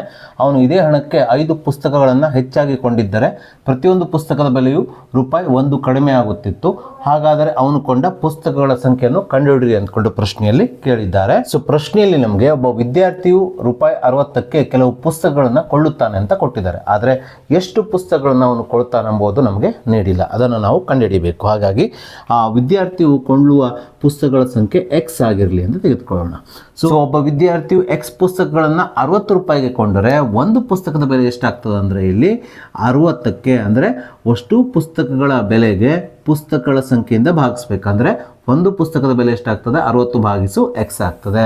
ಅದರ ನಂತರ ಇದೇ ಹಣಕ್ಕೆ ಅಂದರೆ ₹60ಗೆ 5 ಪುಸ್ತಕಗಳನ್ನು ಹೆಚ್ಚಾಗಿ ಕೊಳ್ತಾನೆ. ಅವನು 5 ಪುಸ್ತಕಗಳನ್ನು ಹೆಚ್ಚಾಗಿ ಕೊಂಡ್ರೆ ಪುಸ್ತಕಗಳ ಸಂಖ್ಯೆ ಎಷ್ಟಾಗ್ತದೆ ರೀ, ಮೊದಲಿದ್ದ ಪುಸ್ತಕಗಳ ಸಂಖ್ಯೆ ಎಷ್ಟು, x ಪುಸ್ತಕಗಳನ್ನು ಕೊಳ್ತಾನೆ. ಈಗ 5 ಹೆಚ್ಚಾಗಿ ಪುಸ್ತಕಗಳನ್ನು ಕೊಂಡರೆ ಅವನು ಕೊಂಡುಕೊಂಡಂಥ ಪುಸ್ತಕಗಳ ಸಂಖ್ಯೆ ಏನಾಗ್ತದೆ, x + 5 ಆಗ್ತದೆ. ಈಗ ಪ್ರತಿ ಪುಸ್ತಕದ ಬೆಲೆಯನ್ನು ಕಂಡುಹಿಡಿಯಬೇಕಾದ್ರೆ ಪುಸ್ತಕದ ಬೆಲೆ ಅದೇ ಇರ್ತದೆ, ₹60 ಇರ್ತದೆ. ಆದರೆ ಪುಸ್ತಕಗಳ ಸಂಖ್ಯೆ 5 ಹೆಚ್ಚಾಗಿದೆ. ಹಾಗಾಗಿ ಈ ಪುಸ್ತಕದ ಬೆಲೆ ಅಷ್ಟು ಪುಸ್ತಕದ ಬೆಲೆ ₹60ಗೆ ಪುಸ್ತಕಗಳ ಸಂಖ್ಯೆ x + 5ರಿಂದ ಭಾಗಿಸ್ಕೊಂಡಾಗ ಒಂದು ಪುಸ್ತಕದ ಬೆಲೆ ನಮಗೆ ಇಲ್ಲಿ ಸಿಗ್ತದೆ. ಸೊ ಹೀಗೆ ನಾವು ಒಬ್ಬ ವಿದ್ಯಾರ್ಥಿಯು x ಪುಸ್ತಕಗಳನ್ನು ಕೊಂಡಾಗ ಒಂದು ಪುಸ್ತಕದ ಬೆಲೆ 60 / x, ಅದೇ ರೀತಿ ಅದೇ ವಿದ್ಯಾರ್ಥಿಯು ಅದೇ ಬೆಲೆಗೆ 5 ಹೆಚ್ಚುವರಿಯಾಗಿ ಪುಸ್ತಕಗಳನ್ನು ಕೊಂಡಾಗ ಅಂದರೆ ಎಕ್ಸ್ ಪ್ಲಸ್ 5 ಪುಸ್ತಕಗಳನ್ನು ಕೊಂಡಾಗ ಒಂದು ಪುಸ್ತಕದ ಬೆಲೆ ಅಂದರೆ ಪ್ರತಿ ಪುಸ್ತಕದ ಬೆಲೆಗಳನ್ನು ಬರೆದುಕೊಂಡ ನಂತರ ನಾವೀಗ ಪ್ರಶ್ನೆಯಲ್ಲಿ ನೀಡಿರುವ ನಿಬಂಧನೆಯನ್ನು ಬಳಸಿಕೊಂಡು ಈ ಬೆಲೆಗಳನ್ನು ಬಳಸಿಕೊಂಡು ಒಂದು ಸಮೀಕರಣವನ್ನು ಮಾಡಿಕೊಳ್ಳೋಣ. ಸೊ ಪ್ರಶ್ನೆಯಲ್ಲಿ ನಮಗೆ ಒಬ್ಬ ವಿದ್ಯಾರ್ಥಿಯು 60 ರೂಪಾಯಿಗೆ ಕೆಲವು ಪುಸ್ತಕಗಳನ್ನು ಕೊಳ್ಳುತ್ತಾನಂತ ಕೊಟ್ಟಿದ್ದಾರೆ. ಕೆಲವು ಪುಸ್ತಕಗಳನ್ನು ನಾವೇನು ತೆಗೆದುಕೊಂಡಿದ್ದೇವೆ, ಎಕ್ಸ್ ಪುಸ್ತಕಗಳಾಗಿ ತೆಗೆದುಕೊಂಡಿದ್ದೇವೆ. ಸೊ ಒಬ್ಬ ವಿದ್ಯಾರ್ಥಿಯು 60 ರೂಪಾಯಿಗೆ ಎಕ್ಸ್ ಪುಸ್ತಕಗಳನ್ನು ಕೊಂಡಾಗ ಆ ಪ್ರತಿ ಪುಸ್ತಕದ ಬೆಲೆ 60/x ಆಗ್ತದೆ. ಅದೇ ರೀತಿ ಅವನು ಇದೇ ಹಣಕ್ಕೆ 60 ರೂಪಾಯಿಗೆ 5 ಹೆಚ್ಚುವರಿಯಾಗಿ ಪುಸ್ತಕಗಳನ್ನು ಕೊಂಡಾಗ ಪುಸ್ತಕಗಳ ಸಂಖ್ಯೆ ಎಕ್ಸ್ ಪ್ಲಸ್ 5 ಆಗ್ತದೆ. ಪ್ರತಿ ಪುಸ್ತಕದ ಬೆಲೆ ಏನಾಗ್ತದೆ, ಇಲ್ಲಿ 60/x+5 ಆಗ್ತದೆ. ಇಲ್ಲಿ 5 ಹೆಚ್ಚುವರಿಯಾಗಿ ಪುಸ್ತಕಗಳನ್ನು ಕೊಂಡಿದ್ದರೆ ಪ್ರತಿಯೊಂದು ಪುಸ್ತಕದ ಬೆಲೆ ಏನಾಗ್ತದೆ ಅಂತ ಹೇಳಿದ್ದಾರೆ ಅವರು, 1 ರೂಪಾಯಿ ಕಡಿಮೆ ಆಗ್ತಿತ್ತು ಅಂತ ಹೇಳಿದ್ದಾರೆ. ಅಂದರೆ 5 ಹೆಚ್ಚುವರಿಯಾಗಿ ಪುಸ್ತಕಗಳನ್ನು ಕೊಂಡಾಗ ಈ ಪುಸ್ತಕದ ಬೆಲೆಗಳ ನಡುವಿನ ವ್ಯತ್ಯಾಸ ಎಷ್ಟಾಗ್ತಿತ್ತು ಅಂತ ಹೇಳಿದ್ದಾರೆ, ಅಂದರೆ 1 ರೂಪಾಯಿ ಆಗ್ತಿತ್ತು ಅಂತ ಹೇಳಿದ್ದಾರೆ. ಅದನ್ನೇ ನಾವಿಲ್ಲಿ ಸಮೀಕರಣ ರೂಪದಲ್ಲಿ ಬರೆದುಕೊಳ್ಬೇಕು. ಎಕ್ಸ್ ಪುಸ್ತಕಗಳನ್ನು ಕೊಂಡಾಗ ಪ್ರತಿ ಪುಸ್ತಕದ ಬೆಲೆ 60/x. ಅದೇ ರೀತಿ 5 ಹೆಚ್ಚುವರಿಯಾಗಿ ಪುಸ್ತಕಗಳನ್ನು ಕೊಂಡಾಗ ಅಂದರೆ ಎಕ್ಸ್ ಪ್ಲಸ್ 5 ಪುಸ್ತಕಗಳನ್ನು ಕೊಂಡಾಗ ಪ್ರತಿ ಪುಸ್ತಕದ ಬೆಲೆ 60/x+5. ಇವುಗಳ ನಡುವಿನ ವ್ಯತ್ಯಾಸ 1 ರೂಪಾಯಿ ಆಗ್ತಿತ್ತು. ಅಂದರೆ 1 ರೂಪಾಯಿ ಕಡಿಮೆ ಆಗ್ತಿತ್ತು ಅಂತ ಕೊಟ್ಟಿರೋದ್ರಿಂದ ಇದನ್ನು ಸಮೀಕರಣ ರೂಪದಲ್ಲಿ ಬರೆದುಕೊಂಡಾಗ ನಾವು 60/x - 60/x+5 = 1 ಆಗುತ್ತದೆ. ಸೊ ನಾವೀಗ ಈ ಸಮೀಕರಣವನ್ನು ಓರೆ ಗುಣಾಕಾರ ಮಾಡೋದ್ರ ಮೂಲಕ ಸಂಕ್ಷೇಪಿಸೋಣ. 60ಕ್ಕೆ x+5ರಿಂದ, ಅದೇ ರೀತಿ ಈ 60ಕ್ಕೆ ಈ ಮೊದಲನೇ ಪದದ ಛೇದದಲ್ಲಿರುವ x ಇಂದ ಗುಣಿಸಿಕೊಳ್ಬೇಕು. ಅದೇ ರೀತಿ ಛೇದಗಳನ್ನು ಗುಣಿಸಿಕೊಂಡು ಇದನ್ನು ಸಂಕ್ಷೇಪಿಸೋಣ. ಸೊ ಹೀಗೆ ಮಾಡಿದಾಗ ಇದರ ಮುಂದಿನ ಹಂತವು 60 × x+5 ಮೈನಸ್ 60 × x ಸಂಪೂರ್ಣ ಭಾಗಿಸು x × x+5 ಆಗುತ್ತದೆ. = 1 ಇದ್ದಾಗೆ ಬರೆದುಕೊಳ್ಳೋಣ. ಮುಂದಿನ ಹಂತದಲ್ಲಿ ಈ x+5ಗೆ 60ರಿಂದ ಗುಣಿಸಿಕೊಳ್ಳೋಣ. 60 × x ಅಂದರೆ 60x ಆಗ್ತದೆ. ಪ್ಲಸ್ ಗುಣಿಸು ಪ್ಲಸ್ ಪ್ಲಸ್ ಆಗುತ್ತದೆ. 60 × 5 ಅಂದರೆ 300 ಆಗುತ್ತದೆ. ಮೈನಸ್ 60x ಅನ್ನು ಇದ್ದಾಗೆ ಬರೆದುಕೊಳ್ಳೋಣ. ಈ ಛೇದದಲ್ಲಿರುವ x × x+5 ಬಲಭಾಗಕ್ಕೆ ಓರೆ ಗುಣಾಕಾರ ಮಾಡಿದಾಗ ಇದು 1ಕ್ಕೆ ಗುಣಿಸಲ್ಪಟ್ಟು 1 × x × x+5 ಅಂದರೆ x × x+5 ಆಗುತ್ತದೆ. ಸೊ ಮುಂದಿನ ಹಂತದಲ್ಲಿ ಪ್ಲಸ್ 60x ಮೈನಸ್ 60x ಅನ್ನು ಕ್ಯಾನ್ಸಲ್ ಮಾಡಿಕೊಂಡಾಗ ಎಡಭಾಗದಲ್ಲಿ 300 ಮಾತ್ರ ಉಳಿಯುತ್ತದೆ. ನಾವೀಗ ಈ ಸಮೀಕರಣದ ಬಲಭಾಗದಲ್ಲಿರುವ x × x+5 ಅನ್ನು ಸಂಕ್ಷೇಪಿಸೋಣ. x ಇಂದ xಗೆ ಗುಣಿಸಿಕೊಂಡಾಗ x² ಆಗ್ತದೆ. ಈ x ಇಂದ 5 ಗುಣಿಸಿಕೊಂಡಾಗ ಪ್ಲಸ್ 5x ಆಗ್ತದೆ. ಮುಂದಿನ ಹಂತದಲ್ಲಿ ಈ 300 ಬಲಭಾಗಕ್ಕೆ ಸ್ಥಳಾಂತರಿಸಿದಾಗ ಎಡಭಾಗವು 0 ಆಗುತ್ತದೆ. = x² ಪ್ಲಸ್ 5x. ಈ ಪ್ಲಸ್ 300 ಬಲಭಾಗಕ್ಕೆ ಹೋದಾಗ ಮೈನಸ್ 300 ಆಗುತ್ತದೆ. ಸೊ ನಾವೀಗ ಈ ಸಮೀಕರಣವನ್ನು ಈ ರೂಪದಲ್ಲಿ ಬರೆದುಕೊಳ್ಳೋಣ. ಅಂದರೆ ಸಮೀಕರಣದ ಬಲಭಾಗವನ್ನು ಎಡಭಾಗದಲ್ಲಿ, ಎಡಭಾಗವನ್ನು ಬಲಭಾಗದ ರೂಪದಲ್ಲಿ ಬರೆದುಕೊಳ್ಳೋಣ. ಸೊ ಈ ಸಮೀಕರಣ ಏನು ಕಾಣ್ತಾ ಇದ್ದೀರಲ್ಲ, ಇದೊಂದು ವರ್ಗ ಸಮೀಕರಣವಾಗಿದೆ. ಇಲ್ಲಿ ಚರಾಕ್ಷರ x ಆಗಿದೆ. ನಾವೀಗ ಈ ವರ್ಗ ಸಮೀಕರಣವನ್ನು ಅಪವರ್ತನ ವಿಧಾನದಿಂದ ಬಿಡಿಸೋಣ. ನಾವೀಗ ಇಲ್ಲಿ 2 ಸಂಖ್ಯೆಗಳನ್ನು ಕಂಡುಹಿಡಿಬೇಕು. ಅವುಗಳ ಗುಣಲಬ್ಧ -300 ಬಂದಿದ್ದರೆ ಯಾವ ಸಂಖ್ಯೆಯನ್ನು ಗುಣಿಸಿ -300 ತಂದಿರ್ತಿರಲ್ವ ಅದೇ ಸಂಖ್ಯೆಯನ್ನು ಕೂಡಿಸಿ ಅಥವಾ ಕಳೆದಾಗ +5 ಬಂದಿರಬೇಕು. ಆ ಸಂಖ್ಯೆಗಳೆಂದರೆ 20 ಮತ್ತು -15 ಆಗಿದೆ. ಯಾಕಂದರೆ 20 - 15 +5 ಆದರೆ 20 × -15 ಪ್ಲಸ್ ಇಂಟು ಮೈನಸ್ 20 × 15 ಅಂದರೆ -300 ಆಗುತ್ತದೆ. ನಾವೀಗ ಈ ಸಂಖ್ಯೆಗಳನ್ನು ಬಳಸಿಕೊಂಡು ಈ ವರ್ಗ ಸಮೀಕರಣವನ್ನು 2 ಅಪವರ್ತನಗಳ ಗುಣಲಬ್ಧವಾಗಿ ಬರೆದಾಗ ಇದರ ಮುಂದಿನ ಹಂತವು ಚರಾಕ್ಷರ x ಪ್ಲಸ್ ಇಲ್ಲಿರುವ ಮೊದಲನೇ ಸಂಖ್ಯೆ 20 ಇಂಟು ಎರಡನೇ ಅಪವರ್ತನದಲ್ಲಿ ಚರಾಕ್ಷರ x ಮೈನಸ್ ಇಲ್ಲಿರುವ ಎರಡನೇ ಸಂಖ್ಯೆ -15 ಆಗುತ್ತದೆ. = 0 ಅನ್ನು ಇದ್ದ ಹಾಗೆ ಬರೆದುಕೊಳ್ಳೋಣ. ಸೊ ಮುಂದಿನ ಹಂತದಲ್ಲಿ ಈ 2 ಅಪವರ್ತನಗಳನ್ನು ಪ್ರತ್ಯೇಕವಾಗಿ 0ಗೆ ಸಮಗೊಳಿಸಿಕೊಂಡು 2 ಸಮೀಕರಣಗಳನ್ನು ಮಾಡಿಕೊಳ್ಬೇಕು. ನಾವೀಗ ಈ 2 ಸಮೀಕರಣಗಳನ್ನು ಬಿಡಿಸಿ x ನ ಬೆಲೆಗಳನ್ನು ಕಂಡುಹಿಡಿಯೋಣ. ಈ ಮೊದಲನೇ ಸಮೀಕರಣದಲ್ಲಿ ಎಡಭಾಗದಲ್ಲಿರುವ +20 ಬಲಭಾಗಕ್ಕೆ ಸ್ಥಳಾಂತರಿಸಿದಾಗ -20 ಆಗುತ್ತದೆ. ಅದರಿಂದ x ನ ಬೆಲೆಯು -20 ಆಗುತ್ತದೆ. ಈ ಎರಡನೇ ಸಮೀಕರಣದಲ್ಲಿ ಎಡಭಾಗದಲ್ಲಿರುವ -15 ಬಲಭಾಗಕ್ಕೆ ಸ್ಥಳಾಂತರಿಸಿದಾಗ +15 ಆಗುತ್ತದೆ. ಆದ್ದರಿಂದ ಇಲ್ಲಿ x ನ ಬೆಲೆಯು +15 ಆಗುತ್ತದೆ. ಆದರೆ ಪ್ರಶ್ನೆಯಲ್ಲಿ ನಾವು ಕಂಡುಹಿಡಿಯಬೇಕಾಗಿದ್ದು ಪುಸ್ತಕಗಳ ಸಂಖ್ಯೆಯನ್ನು.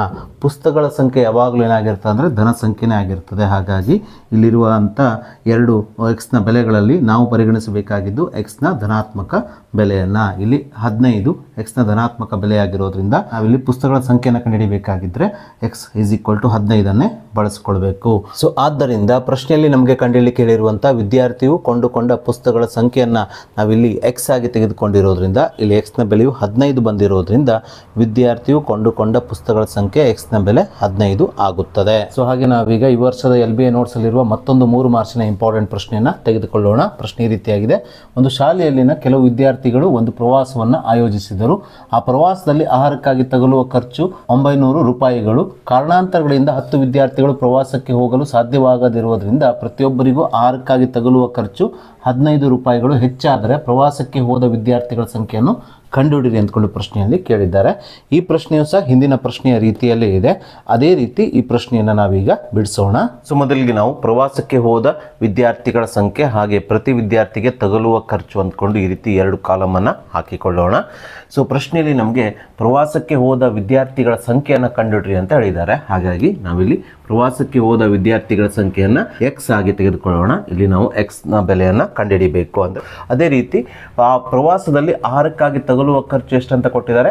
900 ರೂಪಾಯಿ ಅಂತ ಕೊಟ್ಟಿದ್ದಾರೆ. ಸೊ x ವಿದ್ಯಾರ್ಥಿಗಳು ಆ ಪ್ರವಾಸಕ್ಕೆ ಹೋದರೆ ಒಬ್ಬ ವಿದ್ಯಾರ್ಥಿಗೆ ಅಥವಾ ಪ್ರತಿ ವಿದ್ಯಾರ್ಥಿಗೆ ತಗಲುವ ಖರ್ಚು ಎಷ್ಟಾಗ್ತದೆ ಅಂದರೆ 900 ಭಾಗಿಸು x ಆಗ್ತದೆ. ಅಂದರೆ ಅಷ್ಟು ಹಣಕ್ಕೆ ವಿದ್ಯಾರ್ಥಿಗಳ ಸಂಖ್ಯೆಯಿಂದ ಭಾಗಿಸಿದಾಗ ನಮಗೆ ಒಬ್ಬ ವಿದ್ಯಾರ್ಥಿಗೆ ಆಹಾರಕ್ಕಾಗಿ ತಗಲುವ ಖರ್ಚು ಸಿಗ್ತದೆ. ಫಾರ್ ಎಕ್ಸಾಂಪಲ್, ಆಹಾರಕ್ಕೆ ತಗಲುವ ಖರ್ಚು 2000 ರೂಪಾಯಿ ಆಗಿದ್ದು ಆ ಪ್ರವಾಸಕ್ಕೆ ಹೋದ ವಿದ್ಯಾರ್ಥಿಗಳ ಸಂಖ್ಯೆ 20 ಆಗಿದ್ದರೆ ಸೊ ಒಬ್ಬ ವಿದ್ಯಾರ್ಥಿಗೆ ಆಹಾರಕ್ಕಾಗಿ ತಗಲುವ ಖರ್ಚನ್ನು ನಾವು ಕಂಡುಹಿಡಿಬೇಕಾದ್ರೆ ಆಹಾರಕ್ಕಾಗಿ ತಗಲುವ ಖರ್ಚಿಗೆ ನಾವು ಪ್ರವಾಸಕ್ಕೆ ಹೋದ ವಿದ್ಯಾರ್ಥಿಗಳ ಸಂಖ್ಯೆಯಿಂದ ಭಾಗಿಸಬೇಕು. ಅಂದರೆ ಆಹಾರಕ್ಕಾಗಿ ತಗಲುವ ಖರ್ಚು 2000 ರೂಪಾಯಿ, ಪ್ರವಾಸಕ್ಕೆ ಹೋದ ವಿದ್ಯಾರ್ಥಿಗಳ ಸಂಖ್ಯೆ 20ರಿಂದ ಭಾಗಿಸಬೇಕು. ಭಾಗಿಸಿದಾಗ ಎಷ್ಟು ಬರ್ತದ್ರಿ? 100 ರೂಪಾಯಿ ಬರ್ತಾ ಇದೆ. ಹಾಗಾಗಿ ಇಲ್ಲಿ 100 ರೂಪಾಯಿ ಒಬ್ಬ ವಿದ್ಯಾರ್ಥಿಗೆ ಆಹಾರಕ್ಕಾಗಿ ತಗಲುವ ಖರ್ಚಾಗ್ತದೆ. ಹಾಗೆ ಇಲ್ಲಿ ಪ್ರವಾಸಕ್ಕೆ ಹೋದ ವಿದ್ಯಾರ್ಥಿಗಳ ಸಂಖ್ಯೆ ನಮಗೆ ತಿಳಿದಿಲ್ಲ. ಆದರೆ ಪ್ರವಾಸದಲ್ಲಿ ಆಹಾರಕ್ಕಾಗಿ ತಗಲುವ ಖರ್ಚನ್ನು ಕೊಟ್ಟಿದ್ದಾರೆ. ಎಷ್ಟು? 900 ರೂಪಾಯಿ ಅಂತ ಕೊಟ್ಟಿದ್ದಾರೆ. ಇದರ ಸಹಾಯದಿಂದ ನಾವೇನು ಮಾಡ್ಬೋದು ಅಂದರೆ ಒಬ್ಬ ವಿದ್ಯಾರ್ಥಿಗೆ ತಗಲುವ ಆಹಾರದ ಖರ್ಚನ್ನು ಕಂಡುಹಿಡಿಬಹುದು. ಅಂದರೆ ಆಹಾರಕ್ಕಾಗಿ ತಗಲುವ ಖರ್ಚು 900 ರೂಪಾಯಿಗೆ ಪ್ರವಾಸಕ್ಕೆ ಹೋದ ವಿದ್ಯಾರ್ಥಿಗಳ ಸಂಖ್ಯೆ x ಇಂದ ಭಾಗಿಸಿದಾಗ ನಮಗೆ ಪ್ರತಿ ವಿದ್ಯಾರ್ಥಿಗೆ ತಗಲುವ ಖರ್ಚು 900 ಭಾಗಿಸು x ಆಗಿ ಸಿಗ್ತದೆ. ಅದೇ ರೀತಿ ಕಾರಣಾಂತರಗಳಿಂದ 10 ವಿದ್ಯಾರ್ಥಿಗಳು ಪ್ರವಾಸಕ್ಕೆ ಹೋಗಲಿಕ್ಕೆ ಸಾಧ್ಯ ಆಗೋದಿಲ್ಲ. ನೋಡಿ, ಮೊದಲಿಗೆ ಎಷ್ಟು ಜನ ಪ್ರವಾಸಕ್ಕೆ ಹೋಗಲಿಕ್ಕೆ ಆಯೋಜಿಸ್ತಾರೆ, ಪ್ಲ್ಯಾನನ್ನು ಮಾಡ್ತಾರೆ? x ಜನ. ಅದರಲ್ಲಿ 10 ಜನ ಪ್ರವಾಸಕ್ಕೆ ಹೋಗೋದಿಲ್ಲ ಕಾರಣಾಂತರಗಳಿಂದ. ಹಾಗಾಗಿ ಈಗ ಪ್ರವಾಸಕ್ಕೆ ಹೋಗುವವರ ಸಂಖ್ಯೆ ಎಷ್ಟಾಗ್ತದೆ ಅಂದರೆ ಇದರಿಂದ 10 ಕಳಿಬೇಕಾಗ್ತದೆ. ಯಾಕಂದರೆ 10 ಜನ ಹೋಗೋದಿಲ್ಲಲ್ಲ. ಫಾರ್ ಎಕ್ಸಾಂಪಲ್, ಈಗ 30 ಜನ ಪ್ರವಾಸಕ್ಕೆ ಹೋಗಲಿಕ್ಕೆ ಆಯೋಜಿಸ್ತಾರೆ. ಅದರಲ್ಲಿ 10 ಜನ ಹೋಗಲಿಲ್ಲ ಅಂದರೆ ಎಷ್ಟಾಯ್ತು ರೀ? 30 - 10 20 ಆಗ್ತದೆ. ಹಾಗೆ ಇಲ್ಲಿ ಮೊದಲಿಗೆ ಪ್ರವಾಸವನ್ನು ಯೋಜಿಸಿದವ್ರ ಸಂಖ್ಯೆ x ಆಗಿದ್ದರೆ 10 ಜನ ಹೋಗದೇ ಇದ್ದಾಗ ಅಂದರೆ 10 ಜನ ವಿದ್ಯಾರ್ಥಿಗಳು ಪ್ರವಾಸಕ್ಕೆ ಕಾರಣಾಂತರಗಳಿಂದ ಹೋಗಲಿಕ್ಕೆ ಸಾಧ್ಯ ಆಗದಿದ್ದಾಗ ಆಗ ವಿದ್ಯಾರ್ಥಿಗಳ ಸಂಖ್ಯೆಯನ್ನು ಕಂಡುಹಿಡಿಯಬೇಕಾದ್ರೆ ಮೊದಲಿದ್ದ ವಿದ್ಯಾರ್ಥಿಗಳ ಸಂಖ್ಯೆಯಲ್ಲಿ ನಾವು 10 ಕಳಿಬೇಕಾಗ್ತದೆ. ಈಗ ನಾವು ಪ್ರತಿ ವಿದ್ಯಾರ್ಥಿಗೆ ತಗಲುವ ಖರ್ಚು, ಆಹಾರಕ್ಕಾಗಿ ತಗಲುವ ಖರ್ಚನ್ನು ಕಂಡುಹಿಡಿಯಬೇಕಾದ್ರೆ ಅದೇ ಹಣ ಅಂದರೆ ಆಹಾರಕ್ಕಾಗಿ ತಗಲುವ ಖರ್ಚು 900 ರೂಪಾಯಿಗೆ ಈಗ ಪ್ರವಾಸಕ್ಕೆ ಹೋಗುತ್ತಿರುವ ವಿದ್ಯಾರ್ಥಿಗಳ ಸಂಖ್ಯೆ x - 10ರಿಂದ ಭಾಗಿಸಬೇಕು. ಸೊ ಹೀಗೆ ನಾವು ಪ್ರವಾಸಕ್ಕೆ ಹೋದ ವಿದ್ಯಾರ್ಥಿಗಳ ಸಂಖ್ಯೆ ಅದರ ಜೊತೆಗೆ ಪ್ರತಿ ವಿದ್ಯಾರ್ಥಿಗೆ ತಗಲುವ ಖರ್ಚನ್ನು ಕಂಡುಹಿಡಿದ ನಂತರ ನಾವೀಗ ಪ್ರಶ್ನೆಯಲ್ಲಿ ಕೊಟ್ಟಿರುವ ಈ ನಿಬಂಧನೆಯ ಸಹಾಯದಿಂದ ಒಂದು ಸಮೀಕರಣವನ್ನು ಮಾಡಿಕೊಳ್ಳೋಣ. ಪ್ರಶ್ನೆಯನ್ನು ಅದಕ್ಕಾಗಿ ಮತ್ತೊಮ್ಮೆ ಓದ್ತಾ ಇದ್ದೇನೆ. ಸೊ ಒಂದು ಶಾಲೆಯಲ್ಲಿ ಕೆಲವು ವಿದ್ಯಾರ್ಥಿಗಳು ಒಂದು ಪ್ರವಾಸವನ್ನು ಆಯೋಜಿಸ್ತಾರೆ. ಆ ಆಯೋಜಿಸಿದ ವಿದ್ಯಾರ್ಥಿಗಳ ಸಂಖ್ಯೆಯನ್ನು ನಾವು x ಆಗಿ ತೆಗೆದುಕೊಂಡಿದ್ದೇವೆ. ಆ ಸಮಯದಲ್ಲಿ ಪ್ರತಿ ವಿದ್ಯಾರ್ಥಿಗೆ ತಗಲುವ ಆಹಾರದ ಖರ್ಚು ಎಷ್ಟಾಗ್ತದೆ? 900 ಭಾಗಿಸು x ರೂಪಾಯಿಗಳಾಗ್ತವೆ. ಆದರೆ ಕಾರಣಾಂತರಗಳಿಂದ 10 ವಿದ್ಯಾರ್ಥಿಗಳು ಪ್ರವಾಸಕ್ಕೆ ಹೋಗಲಿಕ್ಕೆ ಸಾಧ್ಯ ಆಗೋದಿಲ್ಲ. ಆಗ ವಿದ್ಯಾರ್ಥಿಗಳ ಸಂಖ್ಯೆ ಏನಾಗ್ತದೆ ಅಂದರೆ 10 ನಾವು ಮೊದಲಿದ್ದ ವಿದ್ಯಾರ್ಥಿಗಳ ಸಂಖ್ಯೆ ಎಲ್ಲ ಕಳೆದಾಗ x - 10 ಆಗ್ತದೆ. ಈಗ ಪ್ರತಿ ವಿದ್ಯಾರ್ಥಿಗೆ ಆಹಾರಕ್ಕಾಗಿ ತಗಲುವ ಖರ್ಚು ಏನಾಗ್ತದೆ ಅಂದರೆ 900 ಭಾಗಿಸು x - 10 ಆಗ್ತದೆ. ಸೊ ಈ ಕಾರಣದಿಂದ ಅಂದರೆ 10 ವಿದ್ಯಾರ್ಥಿಗಳು ಪ್ರವಾಸಕ್ಕೆ ಹೋಗಲಿಕ್ಕೆ ಸಾಧ್ಯ ಆಗದೆ ಇರೋದ್ರಿಂದ ಪ್ರತಿಯೊಬ್ಬರಿಗೂ ಆಹಾರಕ್ಕಾಗಿ ತಗಲುವ ಖರ್ಚು ಏನಾಗ್ತದೆ ಅಂದರೆ 15 ರೂಪಾಯಿ ಹೆಚ್ಚಾಗ್ತದೆ. ಅಂದರೆ x ವಿದ್ಯಾರ್ಥಿಗಳು ಪ್ರವಾಸಕ್ಕೆ ಹೋದಾಗ ಆಹಾರಕ್ಕಾಗಿ ತಗಲುವ ಖರ್ಚು, ಅದೇ ರೀತಿ 10 ವಿದ್ಯಾರ್ಥಿಗಳು ಪ್ರವಾಸಕ್ಕೆ ಹೋಗಲಿಕ್ಕೆ ಸಾಧ್ಯ ಆಗದೆ ಇದ್ದಾಗ ಆಹಾರಕ್ಕೆ ತಗಲುವ ಖರ್ಚು, ಇವುಗಳ ನಡುವಿನ ವ್ಯತ್ಯಾಸ ಏನಾಗ್ತದೆ ಅಂದರೆ 15 ರೂಪಾಯಿ ಆಗ್ತದೆ. ಅಂದರೆ ಈ ಹಣಗಳ ಅಥವಾ ಈ ಖರ್ಚುಗಳ ನಡುವಿನ ವ್ಯತ್ಯಾಸ ಏನಾಗ್ತದೆ ಅಂದರೆ 15 ರೂಪಾಯಿ ಆಗ್ತದೆ. ಫಾರ್ ಎಕ್ಸಾಂಪಲ್, ಸೊ ಒಂದು ವೇಳೆ ಪ್ರವಾಸಕ್ಕೆ 30 ಜನ ಹೋಗ್ತಾರೆ ಅಂತ ತಿಳ್ಕೊಳ್ಳೋಣ. ಆವಾಗ ಪ್ರತಿ ವಿದ್ಯಾರ್ಥಿಗೆ ತಗಲುವ ಖರ್ಚು ಏನಾಗ್ತದೆ ಅಂದರೆ 900 ಭಾಗಿಸು 30 ಆಗ್ತದೆ. ಪ್ರತಿ ವಿದ್ಯಾರ್ಥಿಗೆ ತಗಲುವ ಖರ್ಚು ಎಷ್ಟಾಗ್ತದೆ? ಇಲ್ಲಿಗೆ 30 ರೂಪಾಯಿ ಆಗ್ತದೆ. ಸೊ 10 ಜನ ವಿದ್ಯಾರ್ಥಿಗಳು ಹೋಗದೇ ಇದ್ದಾಗ ಆವಾಗ ಪ್ರತಿ ವಿದ್ಯಾರ್ಥಿಗೆ ತಗುಲುವ ಖರ್ಚು ಏನಾಗ್ತದೆ ಅಂದರೆ ಸೊ 900 ಭಾಗಿಸು 10 ಜನ ಹೋಗುವುದಿಲ್ಲಲ್ಲ ಪ್ರವಾಸಕ್ಕೆ, ಹಾಗಾಗಿ 30ರಿಂದ 10 ಜನರನ್ನು ಮೈನಸ್ ಮಾಡಬೇಕು. ಎಷ್ಟು ಬರ್ತದೆ? 20 ಬರ್ತದೆ. ಸೊ ಈಗ ಎಷ್ಟಾಗ್ತದೆ ರೀ? 45 ರೂಪಾಯಿ ಆಗ್ತದೆ. ಅಂದರೆ 15 ರೂಪಾಯಿ ಏನಾಯ್ತು ರೀ? ಹೆಚ್ಚಾಯಿತು. ನೋಡಿ, 30 ಜನ ಪ್ರವಾಸಕ್ಕೆ ಹೋದಾಗ ಪ್ರತಿ ವಿದ್ಯಾರ್ಥಿಗೆ ತಗೊಳ್ಳುವ ಖರ್ಚು 30 ರೂಪಾಯಿ. 20 ಜನ 10 ಜನ ಹೋಗದೇ ಇದ್ದಾಗ ಪ್ರವಾಸಕ್ಕೆ ಅವಾಗ ಪ್ರತಿ ವಿದ್ಯಾರ್ಥಿಗೆ ತಗೊಳ್ಳುವ ಖರ್ಚು ಏನಾಗ್ತದೆ? 45 ರೂಪಾಯಿ ಆಗ್ತದೆ. ವ್ಯತ್ಯಾಸ ಎಷ್ಟಾಯ್ತು ರೀ? 45 ರೂಪಾಯಿ ಆಯಿತು. ಹಾಗಾಗಿ ನಾವಿಲ್ಲಿ ಈ 45 ರೂಪಾಯಿಯಿಂದ ಈ 30 ರೂಪಾಯಿಯನ್ನು ಕಳೆದಾಗ ಬರುವ ಉತ್ತರ ಎಷ್ಟಾಗಿರಬೇಕು? 15 ಆಗಿರಬೇಕು. ಅದೇ ರೀತಿ ನಾವು ಇದನ್ನು ಬರೆದುಕೊಳ್ಬೇಕು. ಅಂದರೆ 10 ವಿದ್ಯಾರ್ಥಿಗಳು ಪ್ರವಾಸಕ್ಕೆ ಹೋಗದೇ ಇದ್ದಾಗ ಪ್ರತಿ ವಿದ್ಯಾರ್ಥಿಗೆ ತಗುಲುವ ಖರ್ಚು 900 ಭಾಗಿಸು x - 10 ಮೈನಸ್ ಅವು ಎಲ್ಲ ವಿದ್ಯಾರ್ಥಿಗಳು ಅಂದರೆ ಆಯೋಜಿಸಿದ ಎಲ್ಲ ವಿದ್ಯಾರ್ಥಿಗಳು ಪ್ರವಾಸಕ್ಕೆ ಹೋದಾಗ ಪ್ರತಿ ವಿದ್ಯಾರ್ಥಿಗೆ ತಗುಲುವ ಖರ್ಚು 900 ಭಾಗಿಸು x ಎಷ್ಟಂತ ಬರೀಬೇಕ್ರಿ? ಎಷ್ಟು ರೂಪಾಯಿಗಳು ಹೆಚ್ಚಾಗ್ತವೆ ಖರ್ಚು? 15 ರೂಪಾಯಿ ಹೆಚ್ಚಾಗಿರೋದ್ರಿಂದ = 15 ಅಂತ ಬರೆದುಕೊಂಡು ಈ ರೀತಿಯ ಒಂದು ಸಮೀಕರಣವನ್ನು ಮಾಡಿಕೊಳ್ಬೇಕು. ಮುಂದಿನ ಹಂತದಲ್ಲಿ ಈ ಸಮೀಕರಣವನ್ನು ನಾವು ಓರೆ ಗುಣಾಕಾರ ಮಾಡೋದ್ರ ಮೂಲಕ ಸಂಕ್ಷೇಪಿಸೋಣ.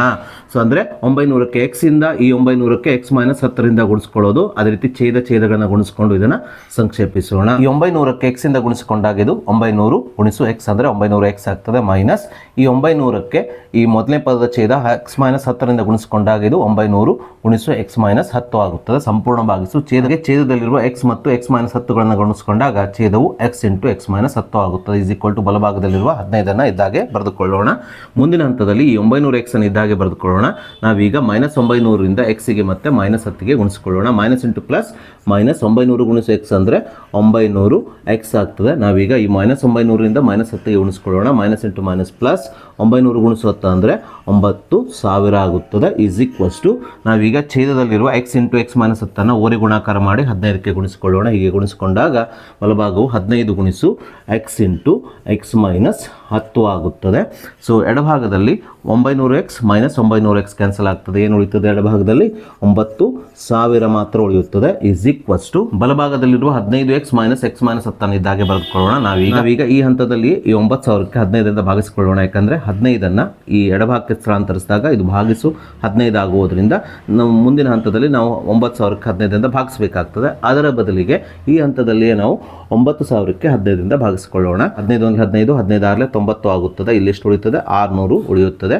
ಆದ್ದರಿಂದ ಎಡಭಾಗದಲ್ಲಿ ಇದನ್ನು ಸಂಕ್ಷೇಪಿಸಿದಾಗ 600 ಉಳಿಯುತ್ತದೆ. ಬಲಭಾಗದಲ್ಲಿ x × x - 10 ಉಳಿಯುತ್ತದೆ. ಈ x ಇಂದ ನಾವು x - 10ಗೆ ಗುಣಿಸಿಕೊಳ್ಳೋಣ. x × x x² ಆಗ್ತದೆ.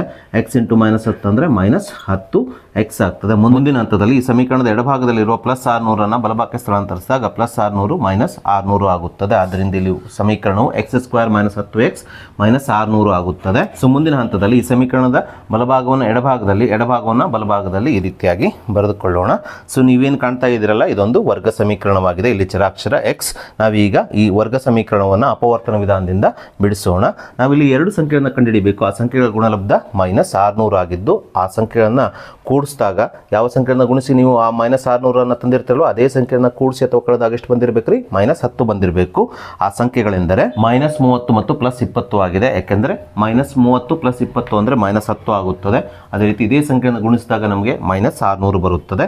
ಇಲ್ಲಿ x ವರ್ಗದ ಸಹಗುಣಕ 1 ಆಗಿರೋದ್ರಿಂದ ನೇರವಾಗಿ ಈ ವರ್ಗ ಸಮೀಕರಣವನ್ನು ನಾವು 2 ಅಪವರ್ತನಗಳ ಗುಣಲಬ್ಧವಾಗಿ ಈ ರೀತಿಯಾಗಿ ಬರೆದುಕೊಳ್ಳೋಣ.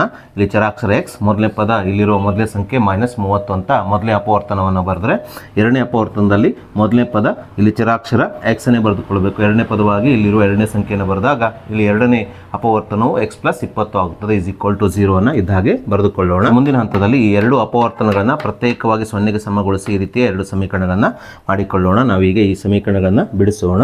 ಸೊ ಈ ಸಮೀಕರಣದ ಎಡಭಾಗದಲ್ಲಿರುವ -30ನ್ನು ಬಲಭಾಗಕ್ಕೆ ಸ್ಥಳಾಂತರಿಸಿದಾಗ +30 ಆಗುತ್ತದೆ. ಆದ್ದರಿಂದ ಇಲ್ಲಿ x ನ ಬೆಲೆಯು +30 ಆಗುತ್ತದೆ. ಅದೇ ರೀತಿ ಈ ಸಮೀಕರಣದಲ್ಲಿರುವ +20ನ್ನು ಬಲಭಾಗಕ್ಕೆ ಸ್ಥಳಾಂತರಿಸಿದಾಗ -20 ಆಗುತ್ತದೆ. ಆದ್ದರಿಂದ ಇಲ್ಲಿ x ನ ಬೆಲೆಯು -20 ಆಗುತ್ತದೆ. ಅಂದರೆ ಪ್ರಶ್ನೆಯಲ್ಲಿ ನಮಗೆ ಪ್ರವಾಸಕ್ಕೆ ಹೋದ ವಿದ್ಯಾರ್ಥಿಗಳ ಸಂಖ್ಯೆಯನ್ನು ಕಂಡುಹಿಡಿಯಲಿಕ್ಕೆ ಹೇಳಿದ್ದಾರೆ. ಹಾಗಾಗಿ ವಿದ್ಯಾರ್ಥಿಗಳ ಸಂಖ್ಯೆ ಯಾವಾಗಲೂ ಧನ ಸಂಖ್ಯೆ ಆಗಿರೋದ್ರಿಂದ ಇಲ್ಲಿ x ನ ಬೆಲೆಯನ್ನು ಧನ ಸಂಖ್ಯೆಯನ್ನು ಹೊಂದಿರುವಂಥ +30 ತೆಗೆದುಕೊಳ್ಳೋಣ. ಸೊ ಆದ್ದರಿಂದ ಪ್ರವಾಸಕ್ಕೆ ಹೋದ ವಿದ್ಯಾರ್ಥಿಗಳ ಸಂಖ್ಯೆಯನ್ನು ನಾವು ಎಷ್ಟಾಗಿ ತೆಗೆದುಕೊಂಡಿದ್ದೇವೆ? x - 10 ಆಗಿ ತೆಗೆದುಕೊಂಡಿದ್ದೇವೆ. ಯಾಕಂದರೆ ಮೊದಲೇ ಪ್ರವಾಸವನ್ನು ಆಯೋಜಿಸಿದವರು x ಜನ ಇದ್ದಾರೆ. ಆದರೆ ಪ್ರವಾಸಕ್ಕೆ ಆ್ಯಕ್ಚುಲಿ ಹೋದವರು ಎಷ್ಟು ಜನ? x - 10 ಅಂದರೆ 10 ವಿದ್ಯಾರ್ಥಿಗಳು ಪ್ರವಾಸಕ್ಕೆ ಹೋಗೋದಿಲ್ಲ. ಆದ್ದರಿಂದ ಪ್ರವಾಸಕ್ಕೆ ಹೋದ ವಿದ್ಯಾರ್ಥಿಗಳ ಸಂಖ್ಯೆ x - 10 ಆಗಿರೋದ್ರಿಂದ ಸೊ x ನ ಸ್ಥಾನದಲ್ಲಿ x ನ ಬೆಲೆ 30ನ್ನು ಆದೇಶಿಸಿದಾಗ ಎಕ್ಸ್ ಮೈನಸ್ 10 ಏನಾಗ್ತದೆ ಅಂದರೆ 30 ಮೈನಸ್ 10 ಆಗ್ತದೆ. 30 ಮೈನಸ್ 10 ಅಂದರೆ 20 ಆಗುವುದರಿಂದ ಪ್ರವಾಸಕ್ಕೆ ಹೋದ ವಿದ್ಯಾರ್ಥಿಗಳ ಸಂಖ್ಯೆ 20 ಆಗುತ್ತದೆ. ಇದು ಪ್ರವಾಸಕ್ಕೆ ಹೋದ ವಿದ್ಯಾರ್ಥಿಗಳ ಸಂಖ್ಯೆ. ಒಂದು ವೇಳೆ ನಿಮಗೆ ಇದೇ ಪ್ರಶ್ನೆಯಲ್ಲಿ ಪ್ರವಾಸವನ್ನು ಆಯೋಜಿಸಿದ ವಿದ್ಯಾರ್ಥಿಗಳ ಸಂಖ್ಯೆಯನ್ನು ಕೇಳಿದ್ರೆ ಅದು ಎಕ್ಸ್ ಆಗಿರ್ತದೆ. ಎಕ್ಸ್ನ ಬೆಲೆ ಎಷ್ಟು? 30. ಹಾಗಾಗಿ ಪ್ರವಾಸವನ್ನು ಆಯೋಜಿಸಿದ ವಿದ್ಯಾರ್ಥಿಗಳ ಸಂಖ್ಯೆ 30. ಆ್ಯಕ್ಚುಲಿ ಪ್ರವಾಸಕ್ಕೆ ಹೋದ ವಿದ್ಯಾರ್ಥಿಗಳ ಸಂಖ್ಯೆ ಎಷ್ಟಾಗ್ತದೆ ಅಂದರೆ 20 ಆಗ್ತದೆ. ಯಾಕಂದರೆ ಪ್ರವಾಸವನ್ನು ಆಯೋಜಿಸಿದ ವಿದ್ಯಾರ್ಥಿಗಳಲ್ಲಿ 10 ವಿದ್ಯಾರ್ಥಿಗಳು ಹೋಗೋದಿಲ್ಲಲ್ಲ ಪ್ರವಾಸಕ್ಕೆ. ಹಾಗಾಗಿ ಆ ಪ್ರವಾಸಕ್ಕೆ ಹೋದ ವಿದ್ಯಾರ್ಥಿಗಳ ಸಂಖ್ಯೆ 30 ಮೈನಸ್ 10 20 ಆಗುತ್ತದೆ. ಸೊ ಹಾಗೆ ನಾವೀಗ ಹಿಂದಿನ ಪ್ರಶ್ನೆಯ ರೀತಿಯಲ್ಲೇ ಬಿಡಿಸಬಹುದಾದಂಥ ಮತ್ತೊಂದು 3 ಮಾರ್ಕ್ಸಿನ ಇಂಪಾರ್ಟೆಂಟ್ ಪ್ರಶ್ನೆಯನ್ನು ತೆಗೆದುಕೊಳ್ಳೋಣ. ಒಂದು ರೈಲು 480 ಕಿಲೋಮೀಟರ್ ದೂರವನ್ನು ಏಕರೂಪ ಜವದೊಂದಿಗೆ ಕ್ರಮಿಸುತ್ತದೆ.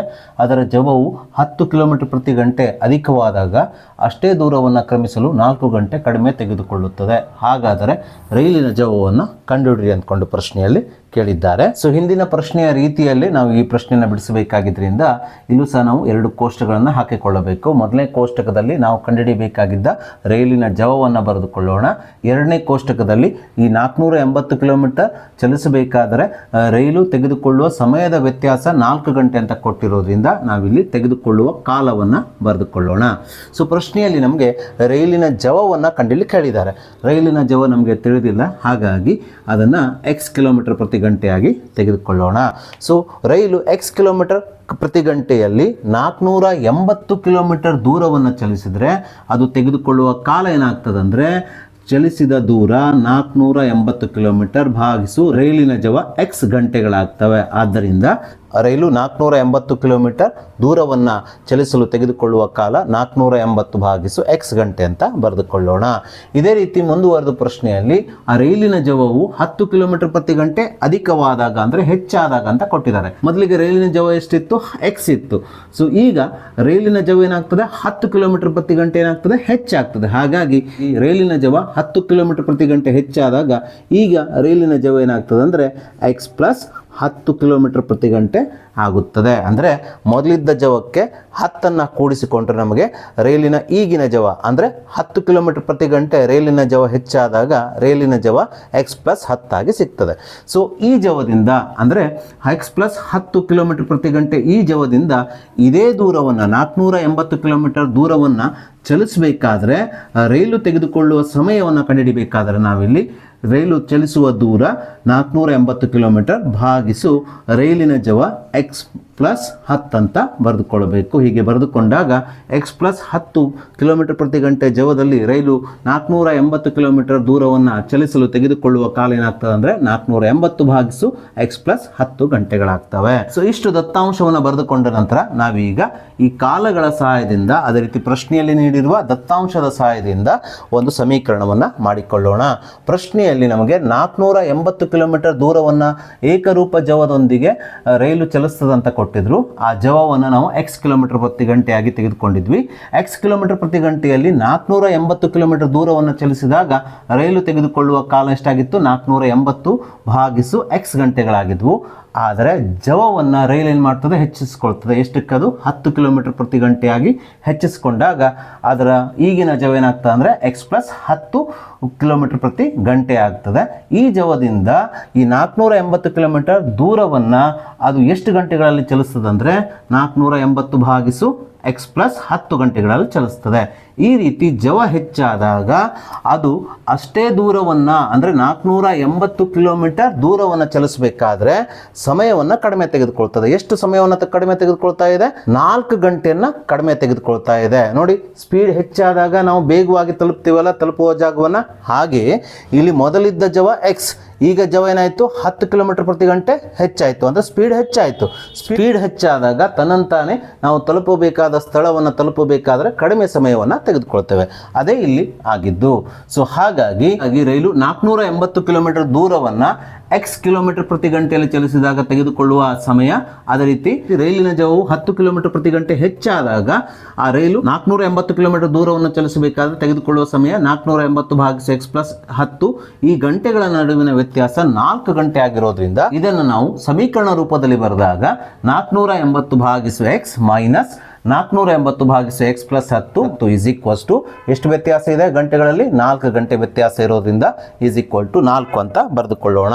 ಸೊ ಮುಂದಿನ ಹಂತದಲ್ಲಿ ಈ ಸಮೀಕರಣವನ್ನು ನಾವೀಗ ಓರೆ ಗುಣಾಕಾರ ಮಾಡೋದ್ರ ಮೂಲಕ ಸಂಕ್ಷೇಪಿಸೋಣ. ಈ 480ಕ್ಕೆ ಎರಡನೇ ಪದದ ಛೇದ ಎಕ್ಸ್ ಪ್ಲಸ್ 10ರಿಂದ ಗುಣಿಸಿಕೊಂಡಾಗ 480 ಗುಣಿಸು ಎಕ್ಸ್ ಪ್ಲಸ್ 10 ಆಗುತ್ತದೆ ಮೈನಸ್ ಈ ಎರಡನೇ ಪದದ ಅಂಶಕ್ಕೆ ನಾವು ಮೊದಲನೇ ಪದದ ಛೇದ ಎಕ್ಸ್ ಇಂದ ಗುಣಿಸಿಕೊಂಡಾಗ ಇಲ್ಲಿ ಎರಡನೇ ಪದವು 480 ಗುಣಿಸು ಎಕ್ಸ್ ಆಗುತ್ತದೆ. ಸಂಪೂರ್ಣ ಭಾಗಿಸು ಛೇದಗಳನ್ನು ಗುಣಿಸಿಕೊಂಡಾಗ ಛೇದ ಇಲ್ಲಿ ಎಕ್ಸ್, ಇಲ್ಲಿ ಛೇದ ಏನಿದೆ ಎಕ್ಸ್ ಪ್ಲಸ್ 10 ಇರೋದ್ರಿಂದ ಎಕ್ಸ್ ಗುಣಿಸು ಎಕ್ಸ್ ಪ್ಲಸ್ 10 ಆಗುತ್ತದೆ. ಈಸ್ ಈಕ್ವಲ್ ಟು ಬಲಭಾಗದಲ್ಲಿರುವ 4 ಇದ್ದ ಹಾಗೆ ಬರೆದುಕೊಳ್ಳೋಣ.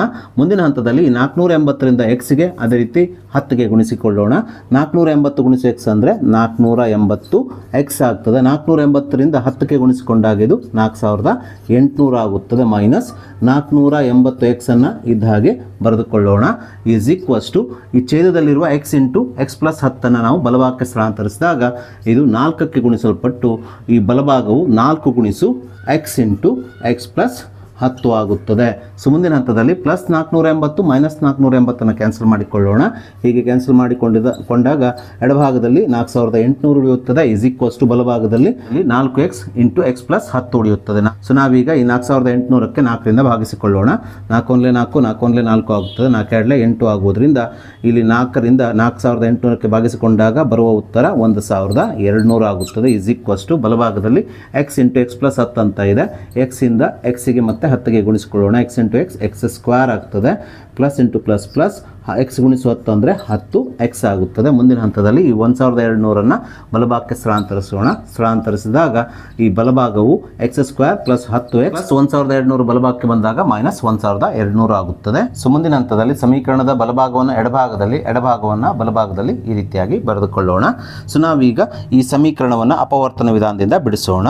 ಸೊ ಇಲ್ಲಿ ಎರಡು ಸಂಖ್ಯೆಗಳನ್ನು ನಾವು ಕಂಡುಹಿಡಿಯಬೇಕು. ಆ ಸಂಖ್ಯೆಗಳ ಗುಣಲಬ್ಧ 1200 ಆಗಿರಬೇಕು. ಯಾವ ಸಂಖ್ಯೆಯನ್ನು ಗುಣಿಸಿ ನೀವು 1200 ತಂದಿರ್ತಿರಲ್ವ ಅದೇ ಸಂಖ್ಯೆಯನ್ನು ಕೂಡಿಸಿ ಅಥವಾ ಕಳೆದಾಗ ಪ್ಲಸ್ 10 ಬಂದಿರಬೇಕು. ಆ ಸಂಖ್ಯೆಗಳೆಂದರೆ ಪ್ಲಸ್ 40 ಮತ್ತು ಮೈನಸ್ 30 ಆಗಿದೆ. ಯಾಕಂದರೆ ಪ್ಲಸ್ 40 ಮೈನಸ್ 30 ಪ್ಲಸ್ 10 ಆಗುತ್ತದೆ. ಅದೇ ರೀತಿ ಪ್ಲಸ್ 40 ಮೈನಸ್ 30 ಗುಣಿಸಿಕೊಂಡಾಗ ಪ್ಲಸ್ ಇಂಟು ಮೈನಸ್ ಮೈನಸ್ 40 ಗುಣಿಸು 30 ಅಂದರೆ 1200 ಆಗುತ್ತದೆ. ನಾವೀಗ ಈ ಎರಡು ಸಂಖ್ಯೆಗಳನ್ನು ಬಳಸಿಕೊಂಡು ಈ ವರ್ಗ ಸಮೀಕರಣವನ್ನು ಎರಡು ಅಪವರ್ತನಗಳ ಗುಣಲಬ್ಧವಾಗಿ ಬರೆದಾಗ ಮೊದಲನೇ ಅಪವರ್ತನವು ಇಲ್ಲಿ ಚರಾಕ್ಷರ ಎಕ್ಸ್ ಪ್ಲಸ್ ಮೊದಲನೇ ಸಂಖ್ಯೆ 40 ಆಗುತ್ತದೆ. ಎರಡನೇ ಅಪವರ್ತನದಲ್ಲಿ ಮೊದಲನೇ ಪದ ಚರಾಕ್ಷರ ಎಕ್ಸ್ ಎರಡನೇ ಸಂಖ್ಯೆ ಮೈನಸ್ 30 ಆಗುತ್ತದೆ. ಈಸ್ ಈಕ್ವಲ್ ಟು 0 ಅನ್ನು ಇದ್ದ ಹಾಗೆ ಬರೆದುಕೊಳ್ಳೋಣ. ಸೊ ಮುಂದಿನ ಹಂತದಲ್ಲಿ ಈ ಎರಡು ಅಪವರ್ತನಗಳನ್ನು ಪ್ರತ್ಯೇಕವಾಗಿ 0ಗೆ ಸಮಗೊಳಿಸಿಕೊಂಡು ಈ ರೀತಿ ಎರಡು ಸಮೀಕರಣಗಳನ್ನು ಮಾಡಿಕೊಳ್ಳಬೇಕು. ನಾವೀಗ ಈ ಎರಡು ಸಮೀಕರಣಗಳನ್ನು ಎಕ್ಸ್ಗೆ ಬಿಡಿಸಿಕೊಳ್ಳೋಣ. ಮೊದಲನೇ ಸಮೀಕರಣದಲ್ಲಿ ಪ್ಲಸ್ 40 ಬಲಭಾಗಕ್ಕೆ ಸ್ಥಳಾಂತರಿಸಿದಾಗ ಮೈನಸ್ 40 ಆಗುತ್ತದೆ. ಆದ್ದರಿಂದ ಇಲ್ಲಿ ಎಕ್ಸ್ನ ಬೆಲೆಯು ಮೈನಸ್ 40 ಆಗುತ್ತದೆ. ಅದೇ ರೀತಿ ಎರಡನೇ ಸಮೀಕರಣದಲ್ಲಿ ಸಮೀಕರಣದ ಎಡಭಾಗದಲ್ಲಿರುವ ಮೈನಸ್ 30 ಬಲಭಾಗಕ್ಕೆ ಸ್ಥಳಾಂತರಿಸಿದಾಗ ಪ್ಲಸ್ 30 ಆಗುತ್ತದೆ. ಆದ್ದರಿಂದ ಇಲ್ಲಿ ಎಕ್ಸ್ನ ಬೆಲೆಯು ಪ್ಲಸ್ 30 ಆಗುತ್ತದೆ. ಸೊ ಹೀಗೆ ನಮಗೆ ಎಕ್ಸ್ನ ಎರಡು ಬೆಲೆಗಳು ಸಿಕ್ಕಿದ್ದಾವೆ. ಆದರೆ ಇಲ್ಲಿ ನಾವು ರೈಲಿನ ಜವವನ್ನು ಬರಿಬೇಕಾದ್ರೆ ಪರಿಗಣಿಸಬೇಕಾಗಿದ್ದು ಧನ ಚಿಹ್ನೆಯನ್ನು ಹೊಂದಿರುವಂಥ ಎಕ್ಸ್ನ ಬೆಲೆ ಪ್ಲಸ್ 30 ಮಾತ್ರ. ಯಾಕಂದರೆ ರೈಲಿನ ಜವ ಯಾವಾಗಲೂ ಧನ ಸಂಖ್ಯೆಯನ್ನು ಹೊಂದಿರುತ್ತದೆ. ಆದ್ದರಿಂದ ರೈಲಿನ ಜವವನ್ನು ನಾವು ಎಕ್ಸ್ ಕಿಲೋಮೀಟರ್ ಪ್ರತಿ ಗಂಟೆ ಆಗಿ ತೆಗೆದುಕೊಂಡಿರೋದ್ರಿಂದ ಇಲ್ಲಿ ರೈಲಿನ ಜವವು ಎಕ್ಸ್ನ ಬೆಲೆ 30 ಕಿಲೋಮೀಟರ್ ಪ್ರತಿ ಗಂಟೆ ಆಗುತ್ತದೆ.